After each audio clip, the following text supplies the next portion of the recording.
Howdy. What's going on, everybody? It's Ricky, Video Homicide. I haven't done a live in a few weeks. I'm back tonight here on this glorious Friday night. No work for the next 2 days. Phenomenal. I'll take that any goddamn day of the week. So, yeah, I was saying earlier that I don't want to force these streams. I don't ever want to make them feel like they're forced, like to me or like to anybody watching them. So it wasn't really feeling it the last couple weeks, and some cool shit has happened. I.e., I finished Vomit Coffin, which is the comic that I believe I streamed when I finished that. So I guess it's been like 2 weeks ago or something like that. I don't know. But finishing that was like a very insane sense of accomplishment, man. Like even now, like I don't have any made with me right here issues of Vomit Coffin because somebody bought. I have some. I don't have them made, and that kind of segues into my next thing. CINEMA187. I have a black and white test print here. The only problem is this is 30 pages. It's 30 pieces of paper, and this stapler is only good for fucking 20. This is only gonna go through 20. Now, me and my fucking wife, we were just talking, and she was like, "Why don't you try to go somewhere and like use it like a library or whatever?" And I was like, "Yeah, that's a thing, but I'd rather own it." And then I was thinking, okay, this has definitely went through more than 20 pieces of paper. Like I think 187 number 5 was like maybe like 25 pieces of paper maybe, but I was struggling to get the staples through that fucking zine.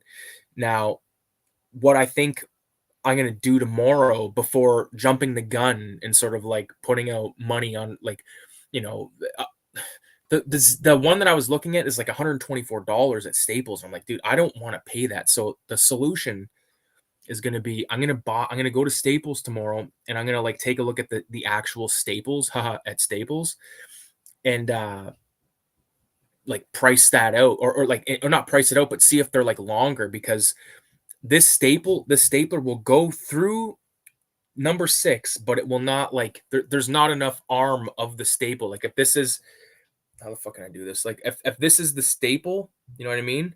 Like my thumbs are like the arms, like they need to be longer so they can actually pierce through the goddamn paper. But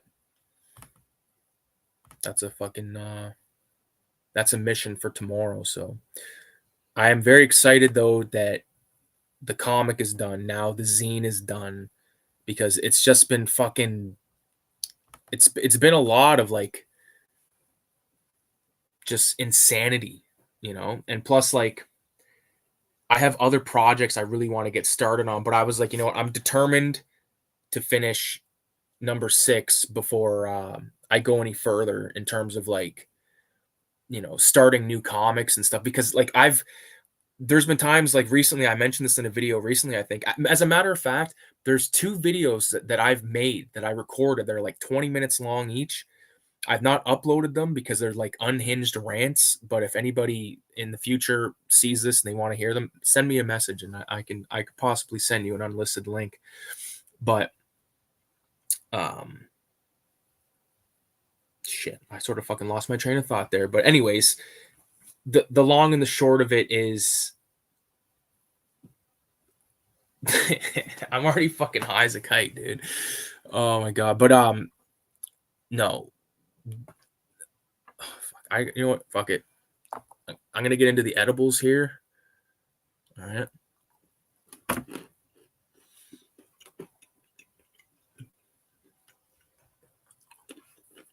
Tastes like shit.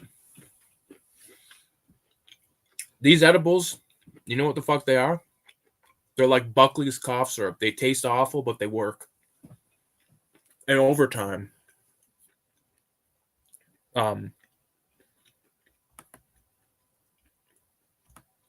fuck. Oh, also, I want to quickly say that I've got that new video series I've been doing called the Zine Stash, and episode 5 of season 1 just fucking went up. I'm doing them like in seasons because like I'm not gonna guarantee that there's like every fucking Friday there's gonna be a new episode, because if I did it like that, then I'd be through the collection like in like a couple of months. Whereas I think this way I can sort of milk it out, you know what I mean, and just do a few. Like in the next season, I'll be covering zines like All We Need Is Sleaze. Um, I want to cover like the Filthy Ralph comics and the Raise the Dead comics or zines, and just really cover as much ground as I possibly can with this stuff, because it's not a dying art, but like what I'm trying to do, it seems like it is in a way. You know what I mean? Like it seems like there's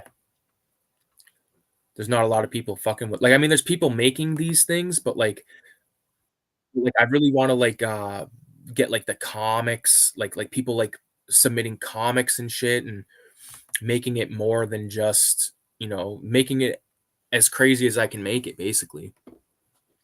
Like there's so many themes that are like possible. You know what I mean? Like there's like the next issue is going to be Universal Horror and Hammer Horror, which I can't wait. Like I already know what I'm going to do for my comic for that. Like the Western comic may or may not be in issue 7 of Cinema 187, just because I don't want to like fuck myself over from like a potentially classic Filthy Ralph comic where he's doing like I don't know, say impersonate or like, doing parodies on like the Universal horror films. I don't want to like just be like, oh fuck, I have to do this Western comic and I'm not gonna have time to do that. Like that's one of my biggest problems. I put all these fucking time restraints on myself. I'm like, hey, like who's fucking counting? This isn't a project that's like due at the end of the fucking day, you know? But we'll see. We'll see what happens, because one thing, this is getting back to the zine thing, like one thing about it is to me, when it comes to making the zines, there's not a lot of uh videos or anything like that where it's a fucking zine that's like an obscene amount of pieces of paper. Most people's zines are like, they're not exceeding 20 sheets of paper, unless like I'm not saying that like there's definitely ones that do, but I mean if you're just doing saddle stitch, man, like who the fuck's who's getting these goddamn staplers and these staples that are able to go in? I don't know. I want to quickly take a look at something here. I gotta get this fucking stapler out of my face. Put it down here. I wish I had fucking access to a staple store right now, where I could just fucking go and try this, because I'm dying to staple that together and see it, because that's the complete zine. This is the complete number fucking, spoiler alert. That's the I can't see my screen right now. This is the centerfold for issue 6. And like I've showed this page before, but I'm telling you, like this happens like right in the middle of my comic as well. It's sort of like a what do you call it? Um, this is black and white again, so like these are the like, so that's the centerfold, and then these separate like the comic. You know what I'm saying? So like, I'm really stoked on that, man. I'm really fucking stoked. But like I said, man, 30 fucking pages, dude. This is bonkers. It's absolutely, like, you can see all the fucking damage I've already done trying to staple this fucking thing, and it's just not happening, dude. Not happening. Arcade Creative is in the house. What's going on, homie? Oh fuck. This is Chris or Christopher. I'm glad you're here, because right here beside me, I remember I said I was going to send that package on Wednesday. Well, shit happens, but it's right here.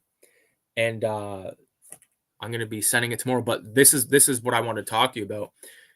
You and another guy this week. I have 2 packages here that I can't fucking get to because there's a stack of paper, but Canada Post is on strike.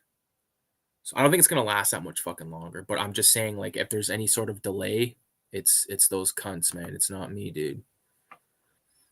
30 pages. Damn, man. That's exactly why I cut down to 16 pages. Dude, it's bonkers. It's absolutely bonkers. Like this fucking thing.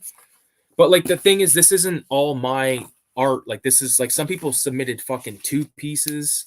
Some people submitted comics, like Cammy submitted a Beavis and Butthead comic, and motherfucking Spark.pdf. He's been around since like issue 2. 4-page comic. Blood Desert Comics, first time collaborating with him. Stoked to have him on board. His comic is sweet. There's new people in this, like Keno Rogers been around. Blue Electric Bunny's been around. Jamie Filer's been around. Disco Trickle is new. KGG Mind Trip's back. R. Stanley Art is back. Hell Loves Art. That motherfucker's new. Art in the Brain is back from Italy. Das Peach Works is new. Gross Sync Trading Post has been around. Creep from 6 Feet Deep. There's some motherfuckers in this thing, dude. Cavernous Art, Ted Gilbert, Ratwing, Boglung. I'm actually going to read out the whole fucking cast of people. Just give me a minute, though, because I need like a vape toke or something. I don't know I do know where my vape is, but it's far away.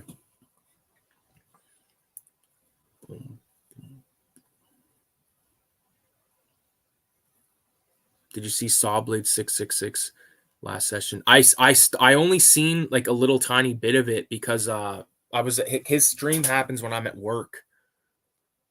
So like sometimes like I think I tuned in and just was like, hey, what's up or something, like, or maybe I didn't, like, but yeah. Sawblade 666, cool fucking guy. His brother's cool fucking guy. Desert, holy damn, I love this. Yeah, dude, he did like a 5-page comic in this bitch. It's crazy, dude. Like he did a 5-page comic. Cammy's Beavis and Butthead comic is like probably okay. So it's 1, 2, 3, 4, 5, 6, 7, 8, 9-page comic, and then I did a 36-page comic in this bitch. So, yeah. Again, like this comic that I did, this Vomit Coffin, it's the thing I'm most proud of. It's the thing that I'm telling you, dude, it's fucking unreal. Like when I look at it now, like I'm like, okay, so if that's possible, then what the fuck, what isn't possible? You know what I mean? Like I have so many ideas. Like this Western one, I've been thinking about it for like probably a year, and I'm ready. Now I'm ready. I just need to fucking, you know, I need to take my time. And if it takes let's say like I did that Evil Dead comic, Vomit Coffins, like Evil Dead Underground, fucking Freak Brothers meets Evil Dead, 36 pages in 52 days. So I think I could probably like I would love to do like a proper like fucking like 120 like this comic or the 187 number 6 120 pages. I'd love to do that, but with just comic, like just a Filthy Ralph story, like the whole fucking way. It's insane. So far, man. So yeah, that's so far. All right, let me get some. I'm already fucked up. I just popped some edibles, and let's get the vape going. Don't worry, it's just in my safety vest. There it is, buddy. So Arcade, dude, what the fuck's going on with you, man? How you doing? I didn't know that you were on Instagram, and then you added me, and I was like, okay, here we go. Now I finally got to see your shit, like, because that Facebook thing that you messaged me on, like, it was only by like chance that I seen that message, I think, dude, because I don't really use that often. I just post shit on it, but like you're the first person I've talked to on that thing, like, ever like that. It's fucking clogged.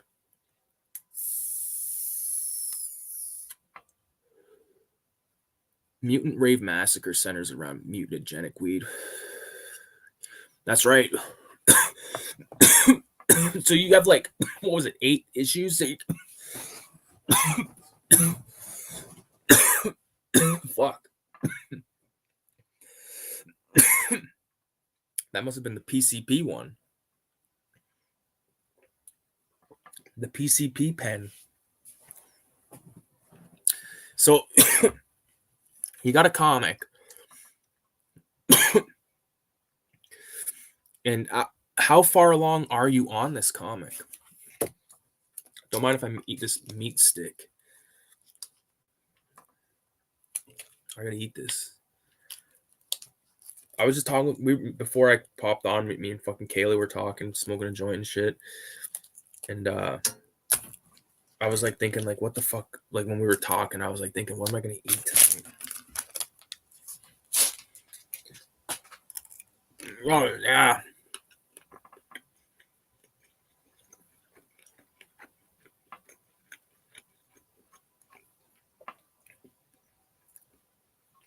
Fun tidbit: Mackenzie Westmore from Face Off helped me pick out the title. Face Off, the film, the John Woo film. Is it John Woo?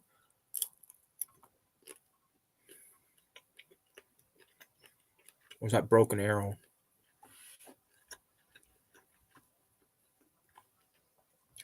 Mackenzie Westmore. I'll look him up.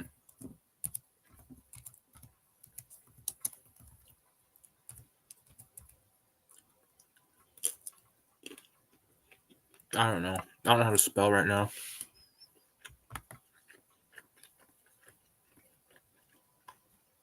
One thing that's fun about making comics is like when you like, it's like, to me, like Vomit Coffin. I haven't like read Vomit Coffin in probably like a week. And when I was flipping through those pages, I like seen some stuff and I was like, oh my God, I love this fucking comic.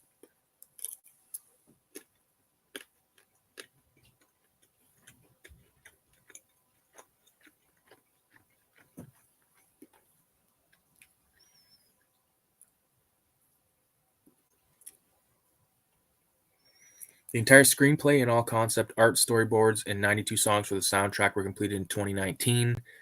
Face Off, the show about effects makeup on. Oh, you know what? I think I heard about that through fuck.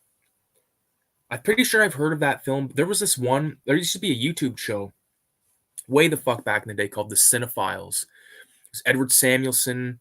It was Michael Foltz, or maybe it was Eric Foltz. No, Mike Foltz, Eric something, Jeff Galashaw. These guys had a public access show in New York City where they talked about films and stuff.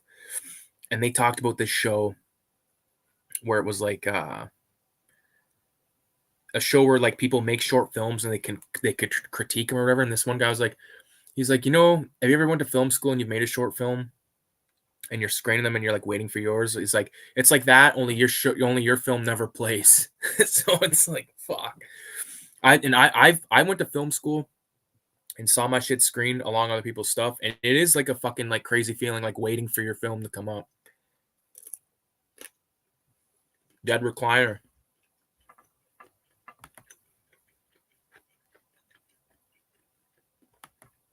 What are you getting into, Dead Recliner? Nothing good, I bet.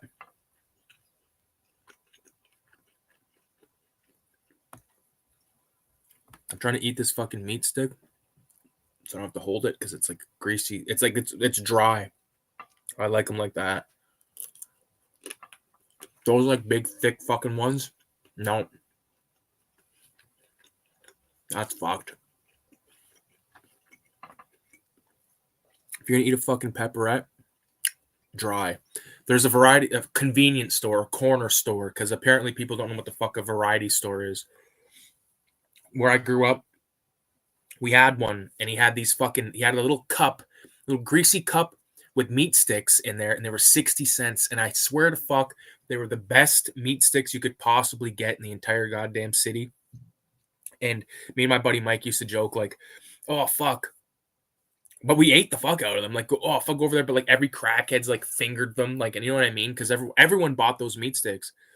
And then I remember one time I went to a corner store down the street from there, and fucking there was like a bag in the freezer of them, and I looked, I said, fuck, those look exactly like the same goddamn meat sticks. Bought them. Oh my God, they were, but the only thing missing was that like crackhead patina from them, like fucking flipping through them like vinyl records. Fuck, that's greasy and good.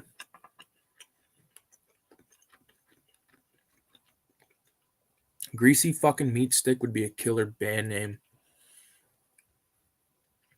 Yeah, dude, I'm just chilling too, man. Dead recliner. It's fucking don't have to work for the next 2 days.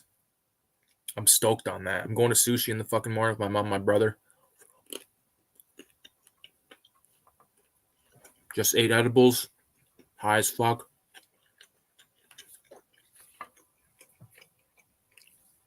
VZ Madness is in the fucking house. Yes.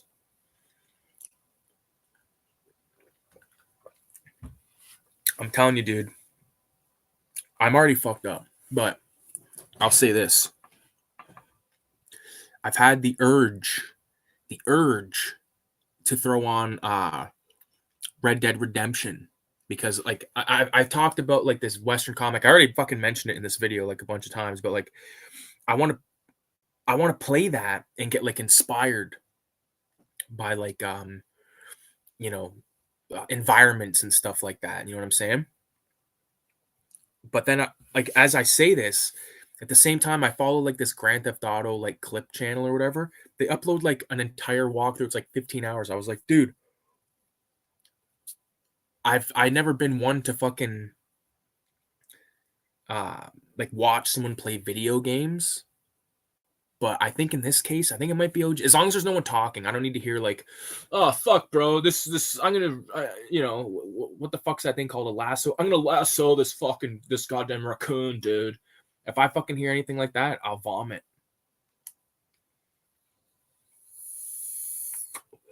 It's clogged.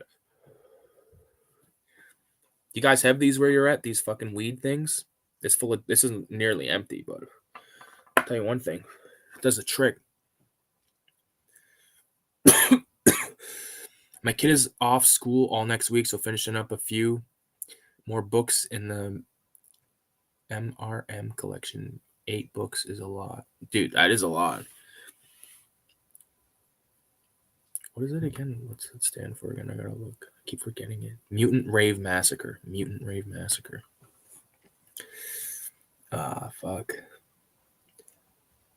Red Dead is so good. The thing about fucking Red Dead is, and even like that Undead Nightmare, like, dude, the first time I fucking played that was the only video game that I ever fucking pre-ordered was Red Dead Redemption. I remember I was a kid, or not a kid, but I was like in high school or just out of high school, whatever the fuck, whenever that came out. And I remember I pre-ordered it, and my dad went and, like, this is the most random thing, but my dad went and picked it up. I think he just like, I don't even know like why he was the one that picked it up, but he picked it up, brought it back to his apartment, and I remember just like being immersed in that game because I've been preparing for the fuck to play it, and I remember it came with some bullshit like an outfit or something, and I think something to do with online. But dude, I'm telling you, had a blast with Red Dead Redemption. Played the fuck out of it.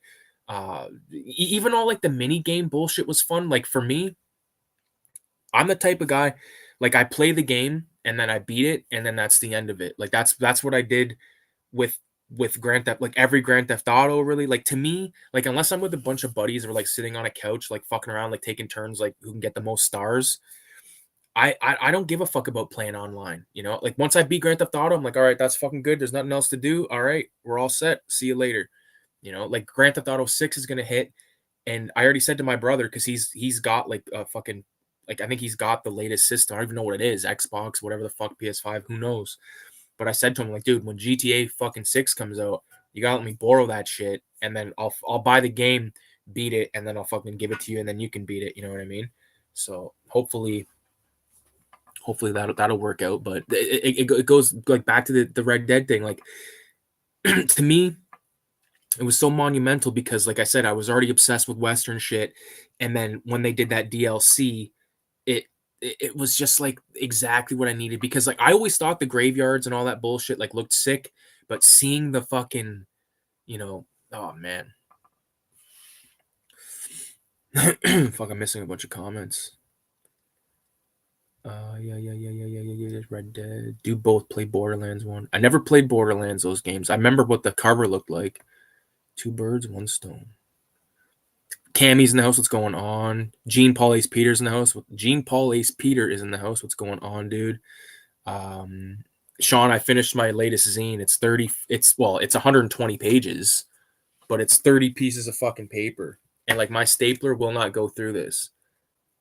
So tomorrow I'm gonna go and buy like some longer staples and see, because like my stapler, it'll go through, it'll kind of like make it through, but there's not enough arm left for the staple to like fucking like curl under and seal or whatever. So tomorrow I'm gonna try that, and if that fails, I guess I'm just gonna have to buy a new fucking one. And they're like but the thing is, like, if you look on Staples website, the biggest, like the most you can get through is what, fucking 25 pieces. This is 30 pages. Let's go. Let's go with a better stapler. Not a big fan of Let's Play. Not a big fan of, yeah, I'm not either, but like I just want to like fucking have it in the background. Like, I mean, I could play it and stuff, but like honestly, like I'm in this fucking mode where I'm like, dude, I just need to draw. I just need to fucking draw. I've been drawing, and like fucking the last thing I drew was that goddamn, what was it? The Filthy Ralph action figure thing, if you know what I mean. I picked up some Hellraiser comics looking for more. Yeah, Hellraiser comics are sweet. Whenever you were saying that, you were asking me about that. Yeah, those are always good. My friend Marky back in the day offered me a bunch of those, and I fucking said no thanks, just because I wasn't like into, like, I don't know. I don't know what the fuck I was thinking, but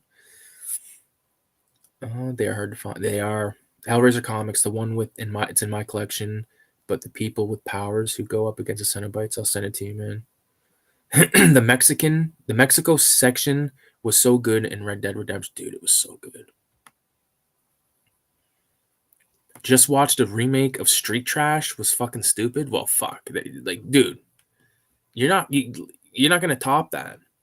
Next, they'll just like remake. Let's remake fucking Combat Shock. Why would they remake that? Because they know motherfuckers are gonna spend $40 or $50 on the fucking 4K exclusive fucking DVD, Blu-ray, or whatever, dude. No, I ain't fucking buying that shit. I got Street Trash. I don't need to fucking see Street Trash the remake. No. I'm at the point, man, where like I don't even give a fuck. I don't, there's a lot of movies that uh are coming out that I have no interest in, dude. No interest. Me and my fucking wife wouldn't even go to a drive-in one time this year because there was nothing. The one night we were like, oh, we'll go see Twisters, but my brother had already seen it, said it sucked dick, and then he went and saw it again because he's fucking nuts. He was obsessed with Twister, by the way. That's why I bring it up. Like, obsessed with the movie Twisters. Terrified of tornadoes. Loved the movie Twisters. Loves Bill Paxton. Rest in peace, Bill Paxton. Yeah.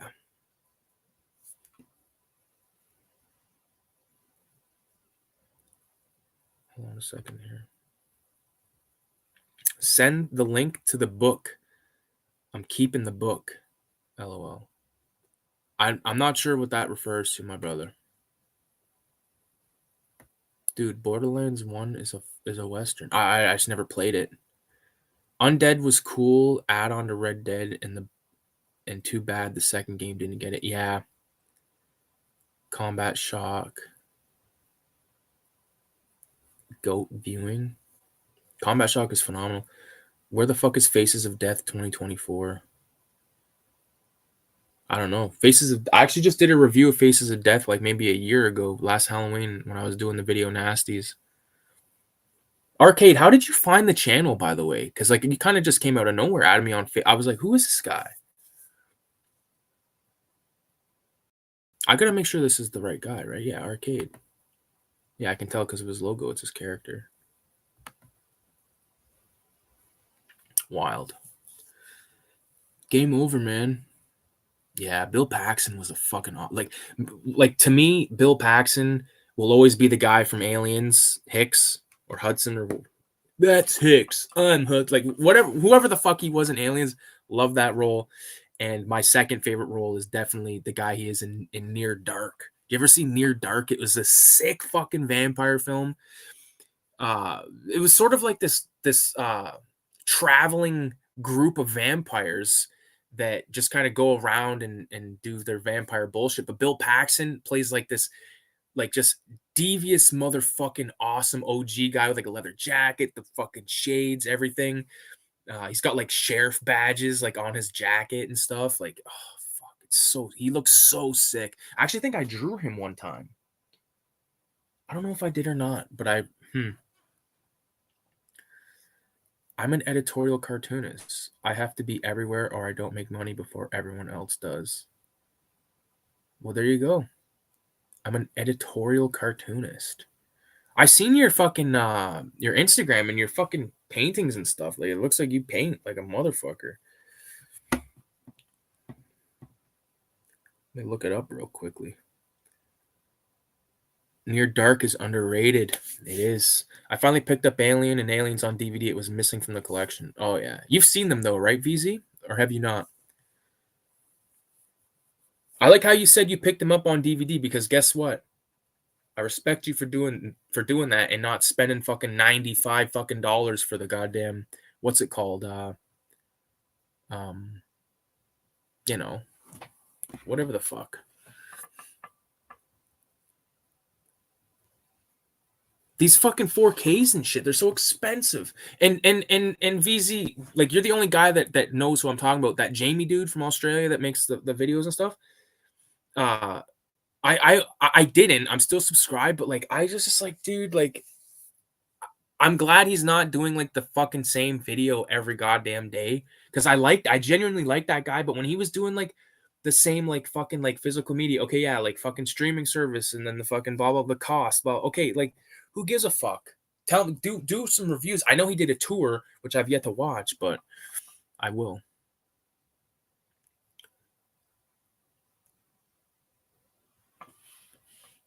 For fuck's sakes. I'm missing comments. Little kid in it had his big break in Teen Witch. I don't know who the fuck we're talking about. You got Near Dark in your collection, Ricky? I have Near Dark, but it's a fucking uh bootleg. I'm still in the process of getting this in alphabetical order. I've got all the way up to the H's now. I was only up to like the fucking E's for like a long time, but I know I have Near Dark. I think that's it right there, for fuck's sake. Let me see. That's Nightmare Factory. If you've never, this is a bootleg of the documentary Nightmare Factory, covering KMB effects. Highly recommended. I love this documentary. It's fucking awesome. Yeah, I don't know where my copy of fucking Near Dark is right now, but I do have a bootleg, and it's fucking clean.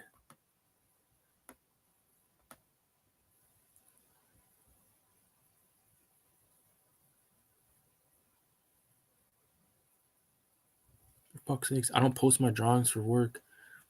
You need to do another collection video.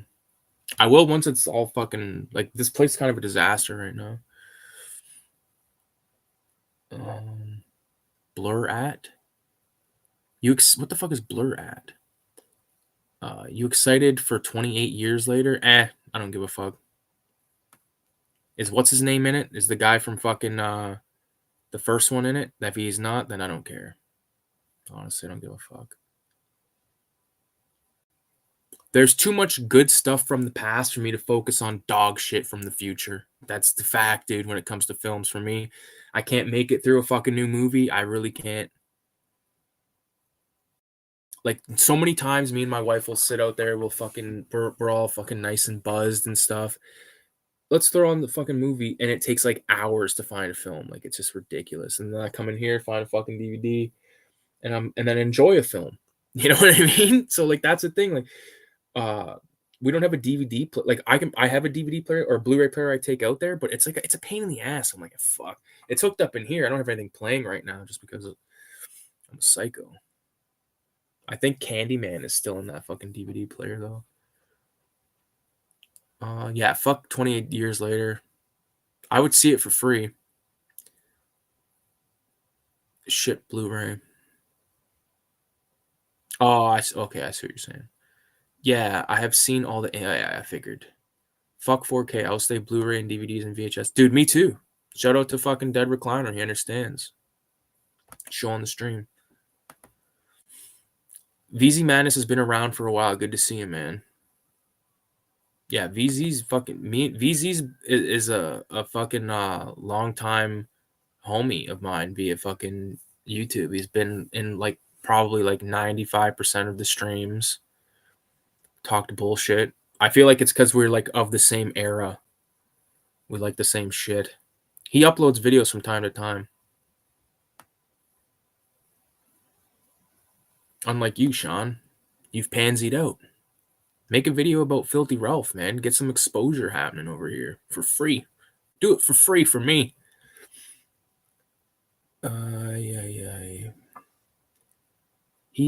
Yeah. He was making a lot of the same videos. DVDs are cheaper.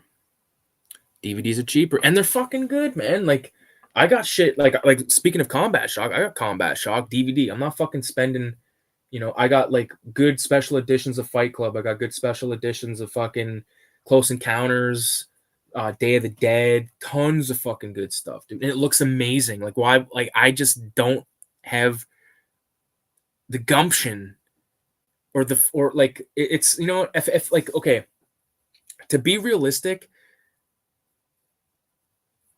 people there's motherfuckers online that are insane and have put themselves through the ringer just to collect physical media, which is a fucking bullshit term as far as I'm concerned, because to me it devalues what it is because it's an art. To me, like the film is like you either get it or you don't. You know what I mean? You watch a movie like Rosemary's Baby or like Taxi Driver, and you get like that kind of feeling while you're watching the film, is a feeling that you just don't get anywhere else. I don't fucking know. DVDs are cheaper. Fuck yeah. Sent you a Facebook message, man. Well, fuck, Sean. Shoot me a link, man. You got $25,000 for me, Shawnee? 666 if you guys want Sean to come in. Or if you want to say, fuck you, Sean. He was making a lot of the same video. Oh, yeah. Fuck. I like that guy, man. He's funny. He's not really funny, but he's just like I feel like he tries to justify everything too much. Like, you don't have to justify that you fucking love this shit, man. Because clearly, I feel like this is a guy that actually watches the films too. You know what I mean? Obviously, he's probably not watched every fucking film in his collection. It's same with me. You know what I mean? Like, most people haven't. But again, like, I've been making my way through my collection. And as you guys know, back in the day, I used to make haul videos all the time. But now I'm just like, dude, I'm not, like, I got everything I need. Like, not everything, but like, most of the shit that I want, that I still want, is kind of like on the pricier side. And you know what? If I get it, I get it. If not, that's fine. I can always watch it online, which, 28 years later is going to be dope.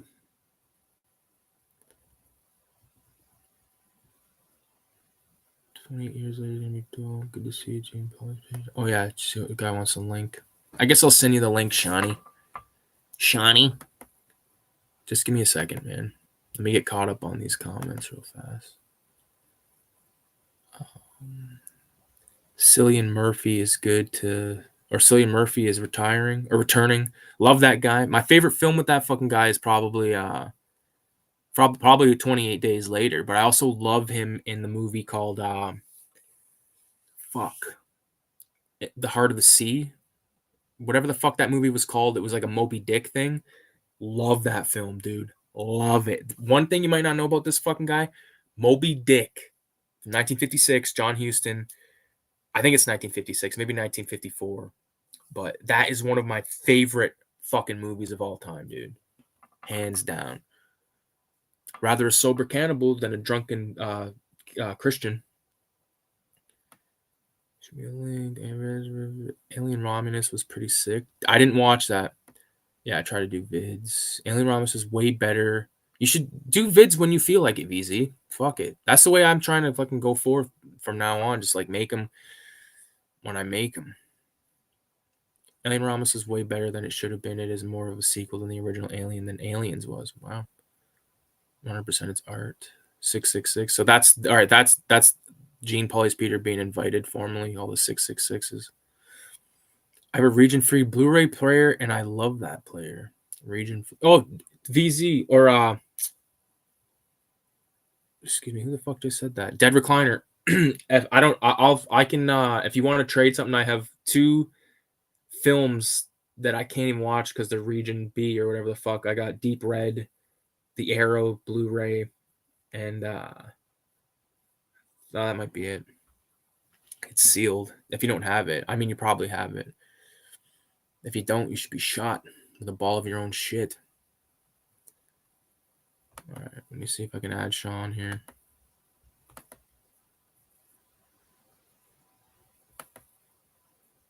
Shoot me a link, man. Look at this guy's fucking profile photo. What a fucking twat. Oh, fuck. I must have sent the link to my cousin.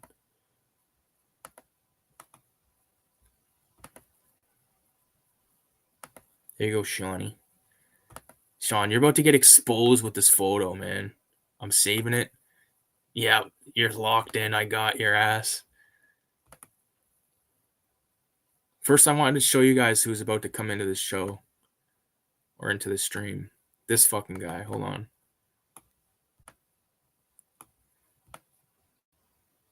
This is the guy that wants to come on and talk. Hold on. There we go. This is the most psychotic photo I've ever fucking seen of the guy too, so it's crazy. Hold up. Okay, just give me 1 second. I always forget how the fuck to work this sharing the screen. Okay, it's a window. Boom. So this is the guy that wants to come on the stream. Should we let this fuck come on the stream? Should he be graced with it? Should we let him grace us with his presence? This is his profile photo on Facebook. This isn't some back alley fucking selfie that someone took and sent. You know what I mean? This is funny shit, dude. I don't know if it's fucking right to bring this guy on. Oh fuck, there he is. Oh no, holy fuck! I thought that he joined because the way the interface is on this website is you can see the 2 things. I looked over and I seen Sean's face. And I thought he joined, but I forgot it's the photo. Oh, anyways. He's returning for 28 years later. He's good in the Peaky Blinders show. You know what's fucking crazy? I've watched like the first episode a few times, and I it's good shit. I just haven't fucking, watching a show, dude, that ain't Sopranos or Oz or fucking I don't know. Oz is probably my favorite fucking show. No, not because there's a bunch of fucking dicks in it. Because it's fucking awesome. All right. I always fucking hated whenever I tried to show someone Oz. I remember my buddy showed me Oz, and I was even like, what the fuck are we watching here, dude? And then I remember I have all 6 seasons on DVD. To me, Oz is like one of the best fucking shows, period. I've yet to watch The Wire. I have season 1 of The Wire. I just have not watched it yet. But to me, Oz was just so good. Tom Savini fell off, says Arcade Creative. I don't know, man. I don't know about that. I haven't seen him do anything recently. I have a Tom Savini autograph poster that my fucking cousin got me, a chick cousin, on my birthday.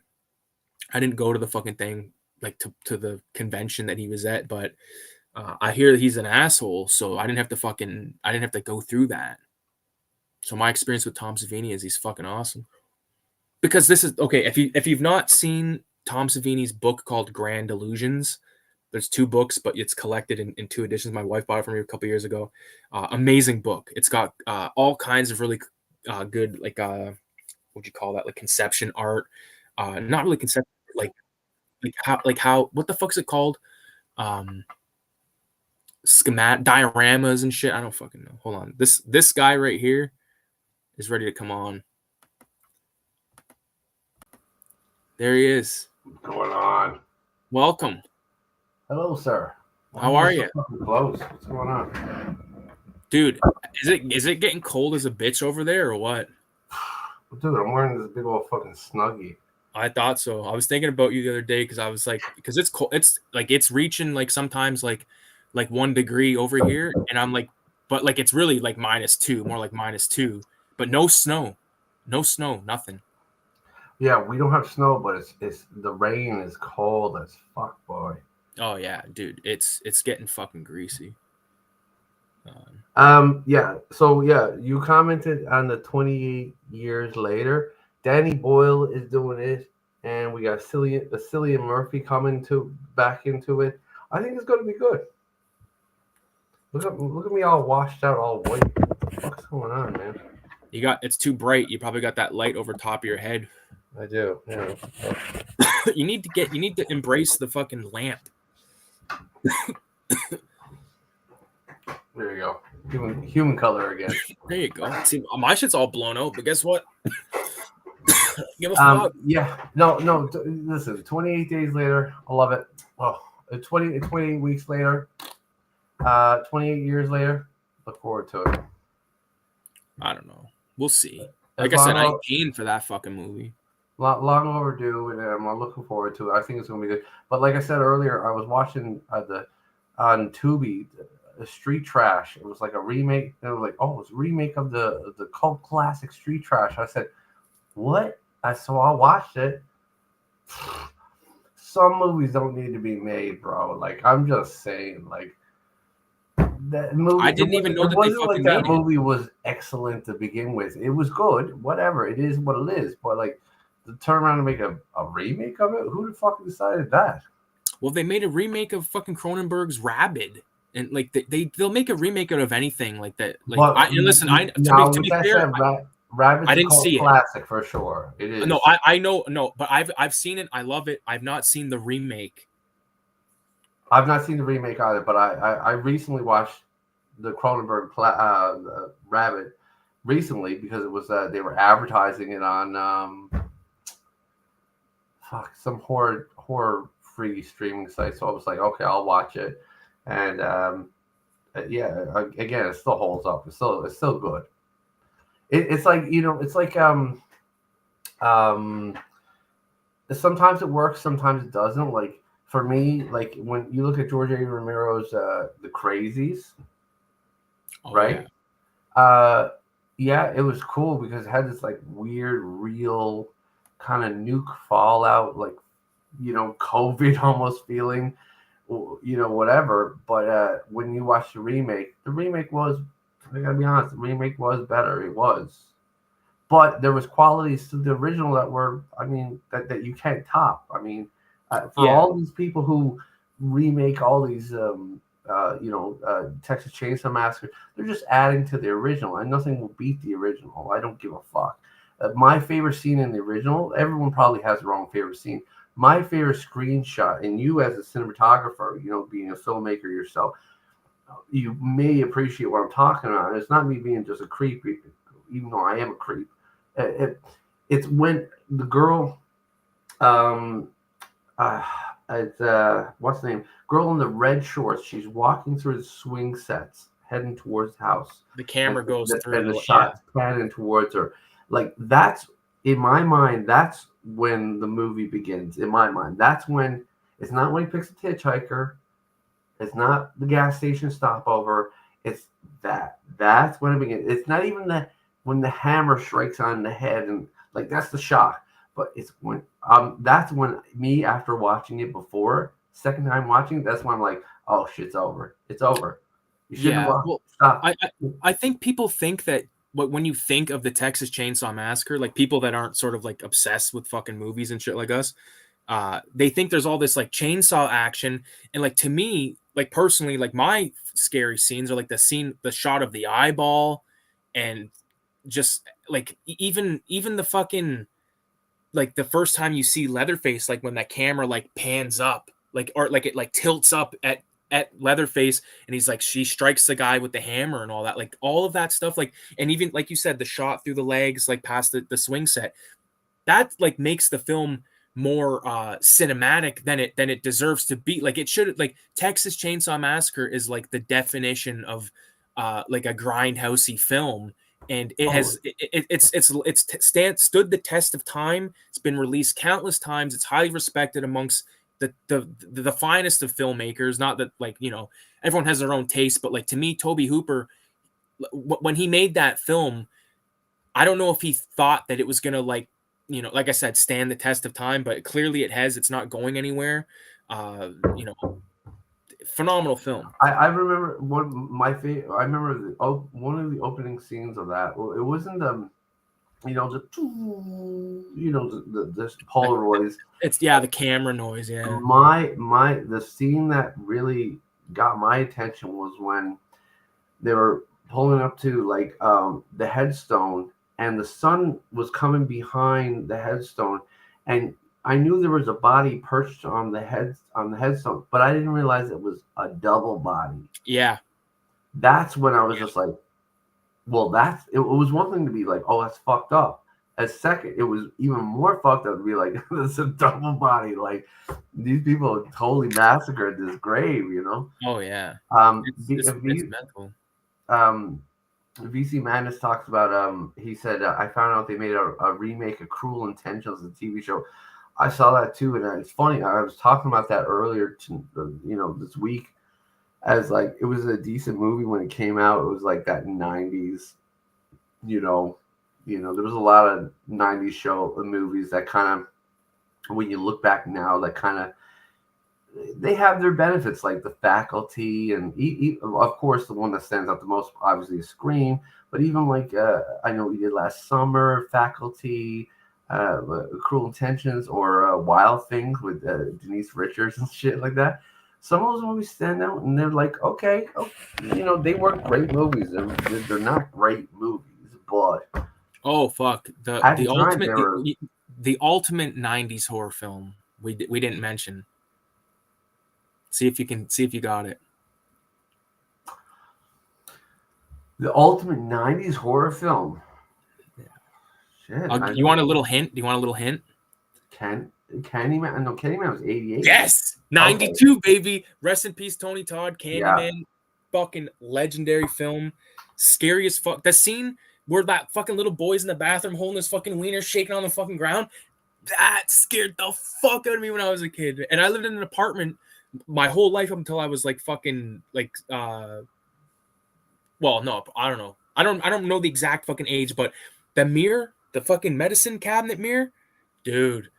Like the fact that he fucking come through and fucking give you an old fashioned, like. It was one of the first times, in my opinion, that they had like, an African American as the horror villain, and they didn't do the gratuitous, like hip hop and urban whatever. It was enough what it was. It was like a rundown environment. It was Cabrini Green.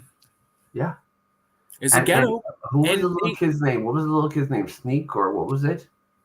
Ah, fuck, I don't remember the kid's name. Anyway, but no, I'm thinking of People Under Stairs. Never mind. Anyway, but that was Fool. Fool, that's it. Yeah. Fool. Dude, that's another killer fucking film, dude. Killer film. Oh yeah, and again, they plan to remake that for some reason. That's a slap in fucking Wes Craven's fucking face. Yeah, but I think they could do that because, I mean, Wes is gone now, right? Or is Clive gone? What am I getting things mixed up? Wes Craven is passed. Clive Barker's still alive. Okay, yeah. So I think they can do. They're taking a little liberty because certain people are passed. Yeah. I mean, Tony Todd's my personal favorite Tony Todd film. I don't know what you would say next. Was the remake, and a hell of a remake too, was the colorized version of Return of the Living Dead. Tony Todd, that was his. No, it was just Night of the Living Dead. Oh, Night of the Living Dead. Sorry, yeah, that was amazing. Amazing. Yeah, matter of fact, I'll be honest. I saw that before I saw the original. I did. My dad showed me that before I saw the original. So, and that's why I used to fuck with my head. I was like, wait. But I mean, I remember the black guy in the original one. I mean, he was badass. He represented. He was, he was great. Oh yeah. But I knew Tony. I mean, Tony Todd's a legend. I mean, he was in so many stuff. I mean, what was I watching there the other night? And I half expected to be in it. I watched Wishmaster, and there's so many legends in that movie, right? And I expected him to be in it, but that was one movie I went back to rewatch. And I remember at the time I watched it, it was like whatever, But I go back to watch it, dude. That's a legendary movie. I mean, it may not be a great movie, but the contributions, the people who are involved, let's go. There you go. I want to comment on this. Arcade Creative says no remake of Dead Alive. Don't ever let that happen. Love that fucking movie, dude. I don't think that's gonna happen though. Yeah, I don't think that'll happen either, but who knows? Is that King of the Golden State? That is. I was just getting to that. I was like looking and because I seen you hosers and I was like, that's such like an American like thing to say. I guess that's what they call us, but it's so funny to hear it. King of the Golden State is booty tap. You hosers neglected to mention the ultimate 90s film. No, we were just saying ultimate 90s horror. And I think Candyman is it takes the cake for me. Especially like, you know, who was the black fellow who was in you know, Rob Zombie ended up using him, but he was in Ken Foree. Dawn of the Dead. It's Ken Foree. There you go. You know, he was goat as well too, man. Like, but Tony Todd, he had a certain presence to him. I don't know, man. He had just this eerie creepiness to him. His eyes, you know, he represented. If you know, that's funny. But so if you really know that Night of the Living Dead with Tony Todd really well, so the opening when you first kind of meet his character and he goes like he fights them off the porch and then he ends up like down sort of near the road and then there's a shot of him standing up and he turns around, he's like looking at the camera, like looking at Barbara on the porch. That is like some holy shit, like we're in deep shit, like facial expression. Absolutely in love with Tony Todd in that film. And even there's a film called I think it's either called Enemy Territory or Tenement, and he plays like a gang leader in this like fucking Death Wish 3 style environment in this movie. It's fucking wild. You got to check it out. I think it's Tenement. I think that's what you're talking about. It's either Tenement or Enemy Territory. Yeah. No, Tenement is the one with that guy that they kill all those rats and stuff in that apartment building, and he's like, "I'm going to take my building back." Yeah, that's a good flick. Well, just to go back to, I mean, see how we're talking about Night of the Living Dead. One of my favorite scenes in the original Night of the Living Dead was when dude and his good-looking girlfriend, I mean, she was a piece of ass, they go get fuel for the truck, and the truck explodes. I love that scene. It drives me nuts every time, but I love it. Yeah. I love it. Or whatever. He's like, these are the wrong goddamn keys. But I do love listen to what Mr. Cooper has to say, Ben. Listen, King of the Golden State was rocking all through Halloween. He was pulling out, you know, bangers every single day. He was like, "This is what we're watching today. This is what we're watching today." So, Death Wish, yeah. Oh, Goldblum, Jeff Goldblum in his Death Wish 1. Yeah, he was a real piece of shit in that one, eh?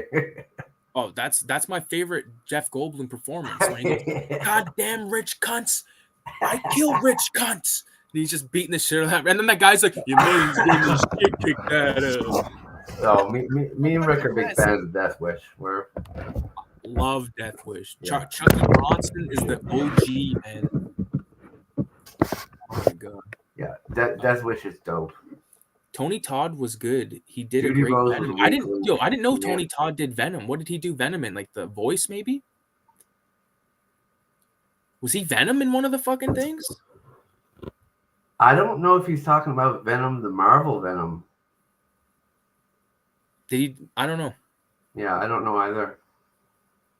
Speaking of Death Wish, we already read that. Judy Rose was a weak link. Was that who that woman was that got viciously beat by Jeff Goldblum and those two other thugs? No, after following them home from the fucking grocery store? He goes, I'm gonna paint her mouth.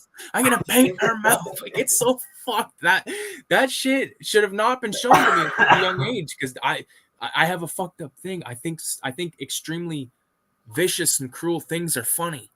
And it's because my dad would show me Clockwork Orange when I was a toddler and be like, let's watch Bad Alex. That's why my Garbage Pail Kid ripoff cards, that's why it says Bad Alex. Yeah, I 100% agree with you. Like, my dad showed me fucked up movies as a kid. And so not my sense of humor, but my my tolerance for things is just a little skewed. I love good. Oh, dude, I have to say this. I was going to make a video, but I ended up saying fuck it. I watched Clerks 3, and I watched Jay and Silent Bob Reboot, and I watched a documentary called Clerk, all on Tubi, and all fucking awesome. I didn't expect to like Clerks 3, and I've watched it, and I'm not going to spoil it, but I enjoyed. Well, Clerks 3 was a love story to the first of everything. Like, I mean, they all connect. They show homage to everything, you know? Yeah, really enjoyed it. Sorry. Tony Todd did the voice of Venom in the new Spider-Man game. Okay. I meant Spider-Man. I said Spider-Man. Spider-Man. Cooper was the weakest link. Ben was number 2 because he didn't want to leave the house. Judy Rose was useless. Judy Rose! Judy Rose! You vicious bitch! I love that kid. VZ didn't like Clerks 3. I can understand. To me, like, I don't like. I didn't hate it, and I didn't love it, but I do appreciate what they did with that story, and I like seeing all those characters come back and stuff, and like there was elements to it that just made me smile. And watching that Jay and Silent Bob reboot film, it was cool because like people my age, like I think like I was really young when Jay and Silent Bob came out. Like I was like 9 years old, but I seen it when it came out because everyone was fucking talking about it, and I grew up with these characters being in my life. You know what I mean? Like a fucking. Judy Rose said, "One of us has to drive, one of us has to fuel, and one of us has to ride the shotgun or ride shotgun." What the fuck, shotgun for fucking what? The thing is about that film But is Judy Rose is hot. You could be boss. Yeah, you be boss down there. I'm boss up here. That's the fucking line. Oh yeah. He was such a pussy though. That guy in the basement. Mallrats was the pinnacle of Kevin Smith films, says our Arcade Creative. I think that my favorite Kevin Smith film is Clerks 2. Because Clerks 2 has some of the most fucking out of control shit that I find hilarious. Every time I watch it, I laugh my ass off. I like, to be honest, I like Chasing Amy. I think that was... Chasing Amy's excellent. Yeah. It really is. It's funny and that, Yeah. Cooper was a big pussy, says King of the Golden State. But like the thing is, like he plays a fucking great role in that film. I think it's Tom Towles. He was in House of a Thousand Corpses. He was in Blood In, Blood Out. He's fucking, what's his name in Blood In, Blood Out? Red Ryder. I got an insurance policy with Red Ryder. Fucking love Blood In, Blood Out. Name a better film that's in that, like in a like, I'm not gonna say Chicano, let's say prison film. Name a better prison film than Blood In, Blood Out. And don't say fucking Shawshank Redemption, because that's not even Colors. Blood In, Blood Out over Shawshank. Colors ain't a prison film though, dude. There's a good shot in that jail where they're going through and they see all the Crips are separated from the Bloods. That's an amazing shot, amazing film. But I wouldn't put that up there, man. It is an East LA film. What about Attica? What about the one with Robert Redford? What's that, Attica? What is that one? I don't think I've seen it. The one with Robert Redford. That was a good prison movie as well. Yo, Escape from Alcatraz with fucking Clint. Green Mile's a good prison film. Good call. Great film. Great film. Green Mile, yeah. VZ loves Clerks 2. I remember finishing class and walking to the movies and watching Clerks 2. I remember my fucking cousin, like I talked about this in the past. Like my aunt knew a group. Fuck. I got the best prison film ever. I don't care. Bronson, bro. What was it? Hard Times? Bronson with Tom Hardy as Bronson. That fucking movie. Oh, I thought you were talking about the. And if you don't want to choose that, pick Chopper. Chopper's another one. Chopper's great. That's my bootleg copy of Clerks 2 from like 2006.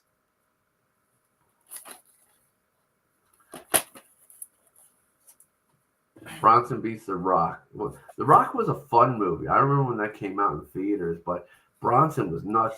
When he lathers himself up with butter and he's just whistling, and the guy brings in the cart full of books, and he just brings in the books, and he lathers himself up with butter.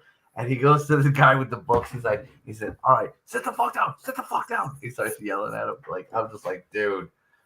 Whew, man, Tom Hardy's wild in that one. Night of the Living Dead is on YouTube for free, says King of the Golden State. Yeah, it's fucking like the original's public domain as fuck.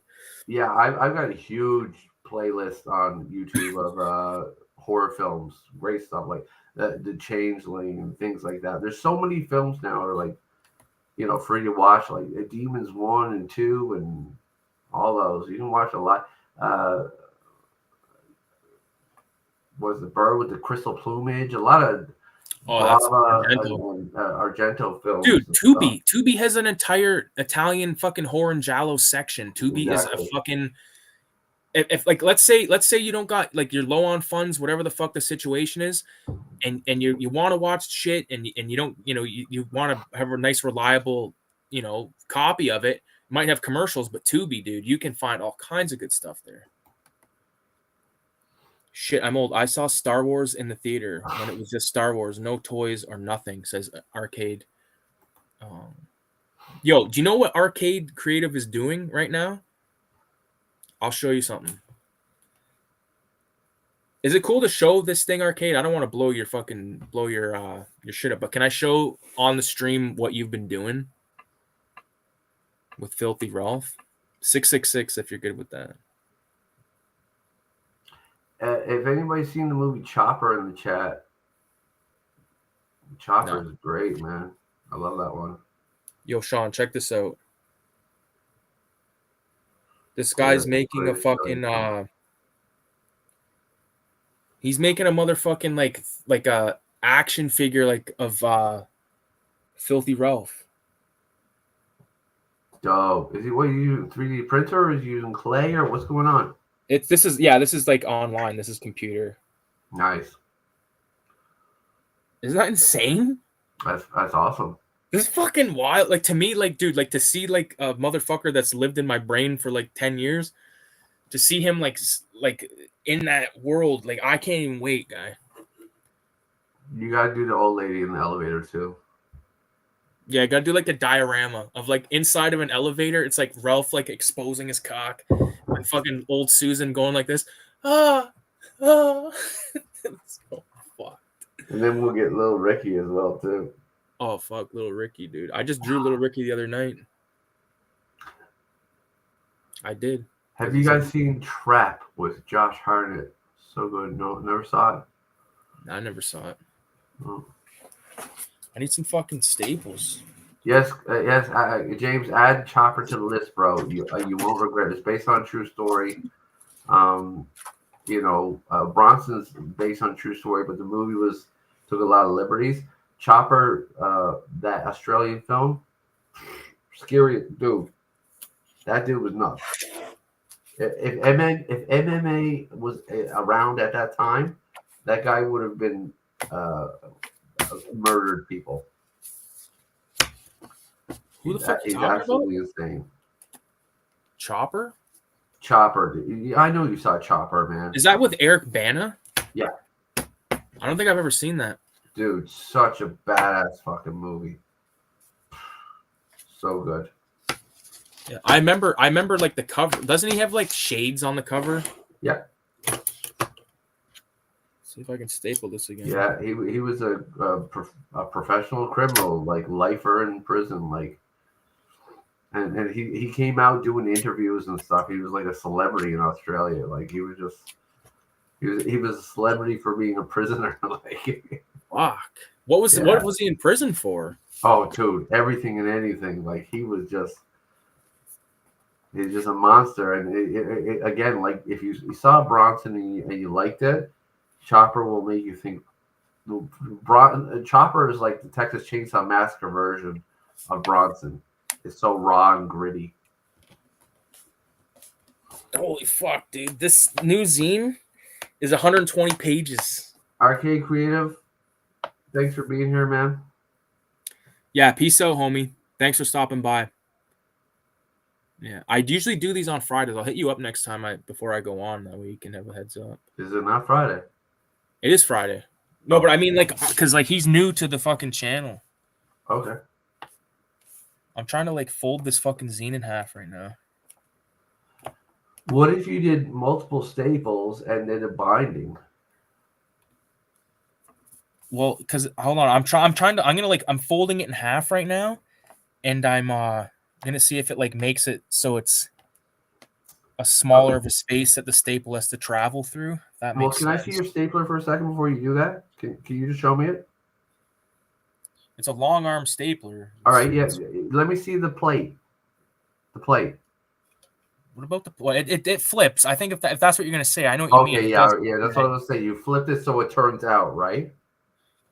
Yeah, Yeah, because I'll turns try it. out, if you turn it out means you can have a lot more to it.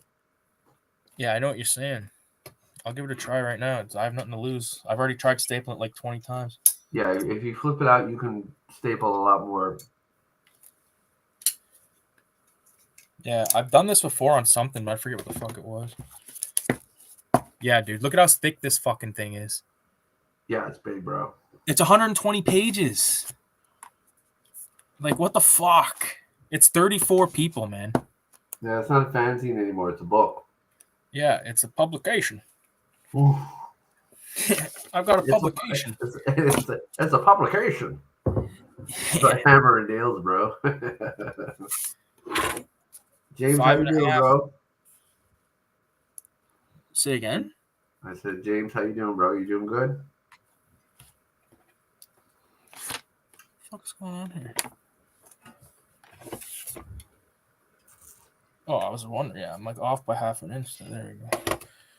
Yeah, how the fuck you doing, King? I see you posting from time to time. Yeah, I saw a couple of his posts. There was one post he posts up about the whole election thing. People, it was funny. Like he just lets things right off his shoulders. He's just like whatever. He just shared his opinion, and it's brave of him to do that because most people just hide. You know. Yeah, see, that didn't do nothing. That was like no, that was like throwing a fucking. It's like throwing a rock at a fucking army tank. I gotta flip it back around. I just don't. It's just not. They're. There we go. I gotta like jog them up, like so they're fucking. Making these by hand for fucking last couple years, dude. You learn a lot about fucking. You learn a lot about bookmaking, and not the kind that Joe Pesci does. Yeah, you're gonna have to start getting into binding at this point, man. Doing them that big. Oh, I got it. It went through and folded. Was I right? No. No. I did. It worked the other way. What with the? It worked like the normal way, but hold on. Okay. Well, there you go. Boom. There it is. It's so thick. Issue 6 of 187. This is black and white, but this is the full fucking zine. Yes. Yes, my friend. It's done. All satanic issue, dude. Badass. Dude, look at the back cover. Yeah, that's nice. It's so fucking thick. I'm gonna have to like when I stapled because I was worried I was gonna have to buy a whole new fucking stapler and all that shit. But I will try to get some longer staples because they're through and folded, but they're not all like as much as I'd like. You know what you could always do is there's a carpet stapler which has larger staples, and you can staple it and then turn around and then fold it on the inside. Do you know what I'm talking about? I know. Yeah, I do. Yeah, carpet stapler gun has huge, massive staples, and then you go in and just fold them down like you could get like a metal something to fold it down. Yeah. It's so thick. That's what she said. Good night, fellas. Have a good weekend. Yeah, peace out, homie. Thanks for stopping by, man. It's been a long time. Good to see you, man. Even though we didn't see him, it's like it's good to read your writing. Good to read your comments. Some people use what's called a bone folder to fold their zine, but I use a fucking either a lighter or a eraser that's still wrapped. Right. It works great. Yeah. And I do it multiple times because this bad boy is like, look at that. Like to compare to issue 1. Now that bone folder that you're talking about, like you could also use like fucking old school just a comb. I mean, Look at the difference. yeah, it's wild, bro. Dude, 4 people on number 1, 34 people on number 6. How you doing? How you doing? Who you screwing? How That's what you I how you say. how you doing? How you doing? Who you screwing? And who you tattooing? I'm actually due for a tattoo. Same. Yeah. But I'm doing it on myself. I have all the gear. Yeah, I'm just gonna get blackout. Yeah, you're saying that. Came back, thumbtack, poked the hole through this. Poked the hole through the. Yo, dude, I got it. It went through. There it is. It's so ridiculously big. Like, look at like all the pages like just fucking sticking out. Dude, it's wild. There's so many OGs in here as well. Like there's like this is one of the things that Cammy did. This is in color, but this is the black and white version. Cammy did this. It's Hellraiser. What is it? Yeah, Chatterer, I think his name was. Chatter. Yeah. But I also put some stuff in here that's like old. Like this is what like the drawing of the devil that's in the Gigas Codex. Devil's Bible, that oversized Bible. Yeah, and then this is from 1500s, unknown artist from 1500s. This is an unknown artist from 1705. And then of course I had to fucking put this in, dude. Well, that's rough. Yeah. A friend of mine who's an anthropologist actually, he was doing anthropology and theology, and he actually saw that the Devil's Bible in person. Like I asked him, I said, what was it like? And he told me, he said, it felt weird. It was, he said, I'm not going to lie, it felt weird. There's a full-length Beavis and, well, there's like a, I think 9-page Beavis and Butthead comic in this that Cammy did. It's vulgar too. Carl Dahmer is in the zine. Ratwing. I like that. That's very cool. It reminds me of the old 1970s style of doing movie posters or show posters, concerts. The Creep from 6 Feet Deep. Classic. This is one of my favorite artists of all time, and he's been nothing but fucking amazing with me. He's let me use his art. He sent me 2 pieces for this zine, and he let me use his art in I think like issue 3 before. Who else? Art in the Brain, amazing artist from Italy. Love it. Yeah. Oh man, she's fucking amazing, dude. Like, and this is another fucking sick piece right here. This is KGG Mind Trip out of Texas. Amazing artist. Crazy Exorcist. Love it. Like this this is the black and white. Like in color, it is so fucking good. This is another really good one by Ghoul Portal. He's been around a few. And then this is Jamie Filer. This actually got this one stream blocked. I wonder if it'll happen again. That exact image. Cinema Sketchbook. Like it.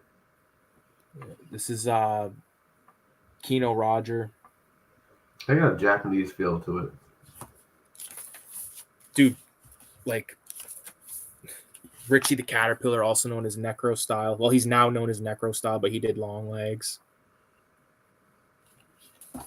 I did this piece. This is actually based off of a George Malay devil film from like 19 fucking, like an early like devil film.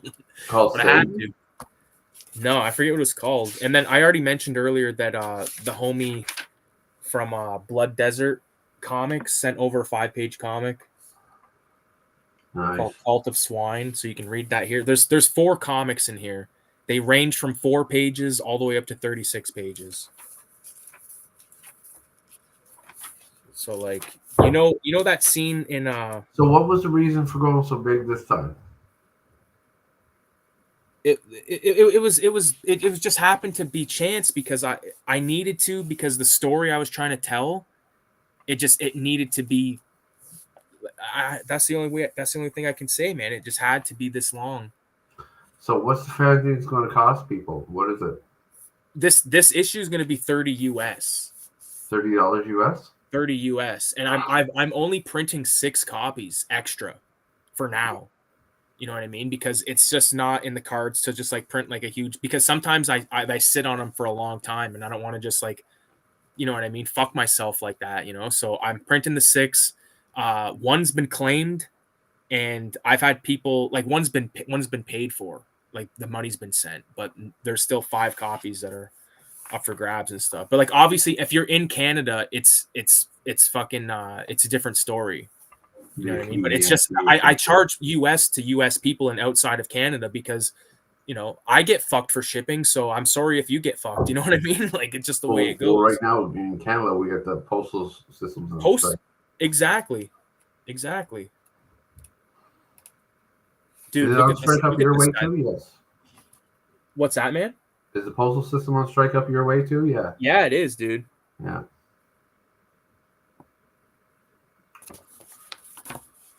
Yeah, dude, I'm very excited with this one, man. And yeah, so there it is. It exists in its entirety. It's thick as a bitch. This is one of the. It's not this bright or this dark pink, but that's the color copy. But like it's actually that's not it. That's not it. I don't know exactly where it is. Yo, did you see this drawing that Buddy sent me? That's awesome, bro. Isn't that insane? Yeah, you should frame that. That's awesome. I'm going to. I just haven't fucking had a chance yet. But yeah, I'm stoked about having this fucking. That's cool that you're getting shit sent to you, bro. That's fucking. It's yo, dude. 5 people have drawn Filthy Ralph. Yeah, it's crazy, dude. It's trippy. It's crazy because like CINEMA187 is obviously like a very like important thing to me, but like the Filthy Ralph comics are the things I get the most joy out of making. Hey, look, hang on, see if you can see right there. Do you see it right there? Be above my finger. Do you know who that is? No. That's your brother. Oh fuck! It is. He's wearing the fucking the Supersonics fucking jacket. Yeah. That's your brother. That's hilarious. That's and then on my toolbox is CINEMA187 there, and then I took a couple other stickers and stuck them around town. St. John's, I stuck them. Fuck, they don't last outside, those ones, because I'm just printing them on fucking. Oh no, but where I put them, what I did was use like one of those phone things, and I just no, but I mean like the elements itself. Yeah. Oh yeah. Yeah, like the sun, because like if they get left out, if the sun can see them, the only ones that ever last are the ones that well, I haven't been to Toronto in like a couple of years now, maybe at least 2 years. Fuck. No, it couldn't have been. I had either way, I had stickers that were still running from like the previous time I'd went there, because some of those fucking stop signs and shit, they don't see the fucking sun. Yeah. Or if they do, it's a minimal amount. Like Toronto's a trip, man. Like I wanted to go there before winter to like check out like Graffiti Alley, just because I love going there and watching how it evolves and stuff. But I also don't want to deal with the driving of it. Your best bet is to hop on a GO train and just watch the trains that go by you. Just do a train trip. That's it. Instead of going to Toronto, because fuck Toronto. Toronto is the garbage guts of Canada. They got good places there, man, and good food. Good food, great food. Yo, earlier before you came on the stream, I was showing this. I was going, do you want this guy? I said, do you guys want this guy to come on the stream? I look like the fucking, what's the name, Valentino, the Valentino trilogy. I'm like, fuck. He looks like a fucking lunatic. Scumbag. I'm taking care of girls. Yeah. Yeah. Dude, Garbage. do you want to know what's fucked up? Do you know what I've been watching a lot lately on YouTube? Like in the background and stuff. And sometimes I do watch the videos and shit, but like predators getting caught. Like, dude, some of them are like out of control. I prefer the ones where they end up calling their wives and like admitting it. And like there's one where like the woman like just like, you're done, you're gone. I'm divorcing you, you're done, you're gone. Have you And I was watched just like, on Kick? There was this guy Vladdy, or what's his name? He came back. He used to be a YouTuber. He that was Vitali fucking guy. Vitaly. That's it. Yeah, And he but came back, they and do like weird shit. yeah, he'll find these predators and bring them over and make them do weird shit like dance and Drink whatever, his piss and stuff like shave that. their But, like, I say, like, eyebrows. just beat the shit out of them. I just beat the shit out of them. Don't even film it. Just do it. Oh, Like, shout out to the. he'll get himself arrested. He will. Do you know what I say? Shout out to the motherfuckers that are doing that, but not filming it, and actually fucking doing some damage. Well, yeah, like there was one guy I saw. He was like, I've seen one guy like let him go, and I was like, what? Like, listen, Yeah. don't. There was a guy named Bupak Shakur that was doing it. That was his alias online, and he got fucking shot and killed because like by a fucking diddler. Oh yeah, Yeah. I mean, you don't want to be doing this on your own, man. Yeah. Well, like the You thing gotta is, remember- this guy when he would get to the meat, and then he would just boom go up and put a fucking knife through the guy's tire, and then smash his window and all this shit. And it's like, dude, people are crazy, especially in the States, But dude. you got to remember, like these guys, like in their mind, they're like, okay, I'm fucked. I'm going to go to jail forever. You know, they're going to do whatever they got to do, man. Like you better be going packing. Like you better be going with people. Yeah. Like I know Vitaly shows up with people, but like these guys who show up and like, hey, we just want to talk to you. It was like, man, I ain't fucking talking to you. I'm gonna fucking. I was like, I don't care. You got a camera. I'm gonna fucking kill you. Take your camera. You know, Exactly. And they're all these fucks that they catch, dude. They're all like the same type of fucked up, insane weirdo. You know what I mean? I don't like it because it fucks up my FYP. Like it fucks up my feed. Oh, dude, it does. It's too much. It's too much. Yeah. It's like I'm all for these fucks getting caught, but like like sometimes it's like fuck, dude. I don't. Yeah, because there's too much out there of it. Like it's insane. Yeah, it's wild. It's disgusting, and it's just too much, bro. Like there's too many people out there, and as we live in a world of TikTok and Snapchat, it just becomes more and more prevalent. I mean, for everything, all these guys doing all this work, it's like trying to fucking push Atlas, trying to push push a rock up a fucking mountain. I mean, yeah, I didn't realize Snapchat was such like a like I don't consider that social media. I consider that like WhatsApp. Like it's just a way to get in contact with people. But apparently, it is like I only have Snapchat for like one motherfucking friend. Well, I remember my daughter.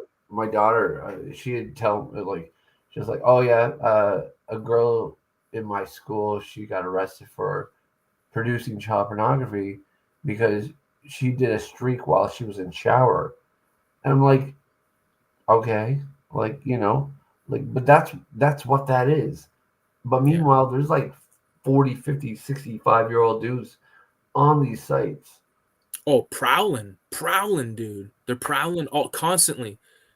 Like that's the sick thing about. That's why I brought up like it's fucked up that there's so many of those predator things, man. I just gotta fix my mute, my camera. Just give me a second. What a fucking jackass. This is what he looks like right now. Yeah. But anyways, the reason why I watch those things is because I do find a fucked up sense of satisfaction. I think it's working now. There you go. Guy. Like everyone watches the stream, Sean. Everyone knows what's going on. And this guy's like trying to be like, oh, to be like, oh, I gotta fix my camera. My camera needs to be fixed. Get the fuck out of here. Get the fuck out of here. Oh my god. Fuck, man. I'm high as a kite right now. This is great. Christopher Montesanti. I'm gonna get fucking stomped out. He's like, do I look like a bitch to you? And he goes, no. Then why you treat me like I'm nothing to worry about?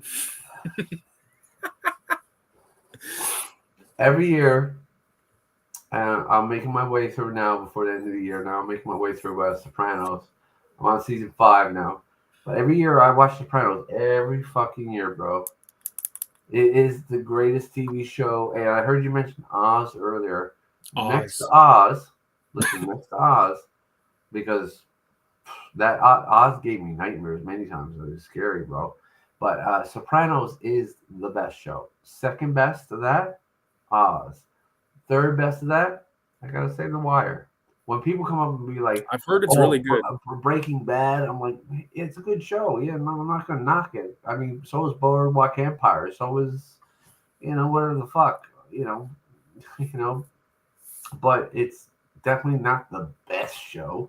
You've clearly not seen Sopranos. Like Sopranos is, yeah, exactly, man. There's so many episodes in Sopranos. Are so actually, my friend was watching an episode. He was watching an episode where, what's his name's son was all gothed out, and so Oh yeah, I sent him a AJ. meme. I sent him a meme of like of the kid all gothed out with it's a crow written under it. And he just died.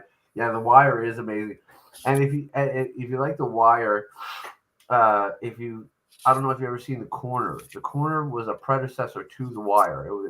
It was in by the same guy who made it. He did it. It was in Baltimore, and it was on HBO in the early days. But The Corner is really good. And then if you like The Corner and if you like The Wire, I'm wondering how you feel about Treme. Treme was post Katrina, but by the same makers of The Wire. I thought it was good.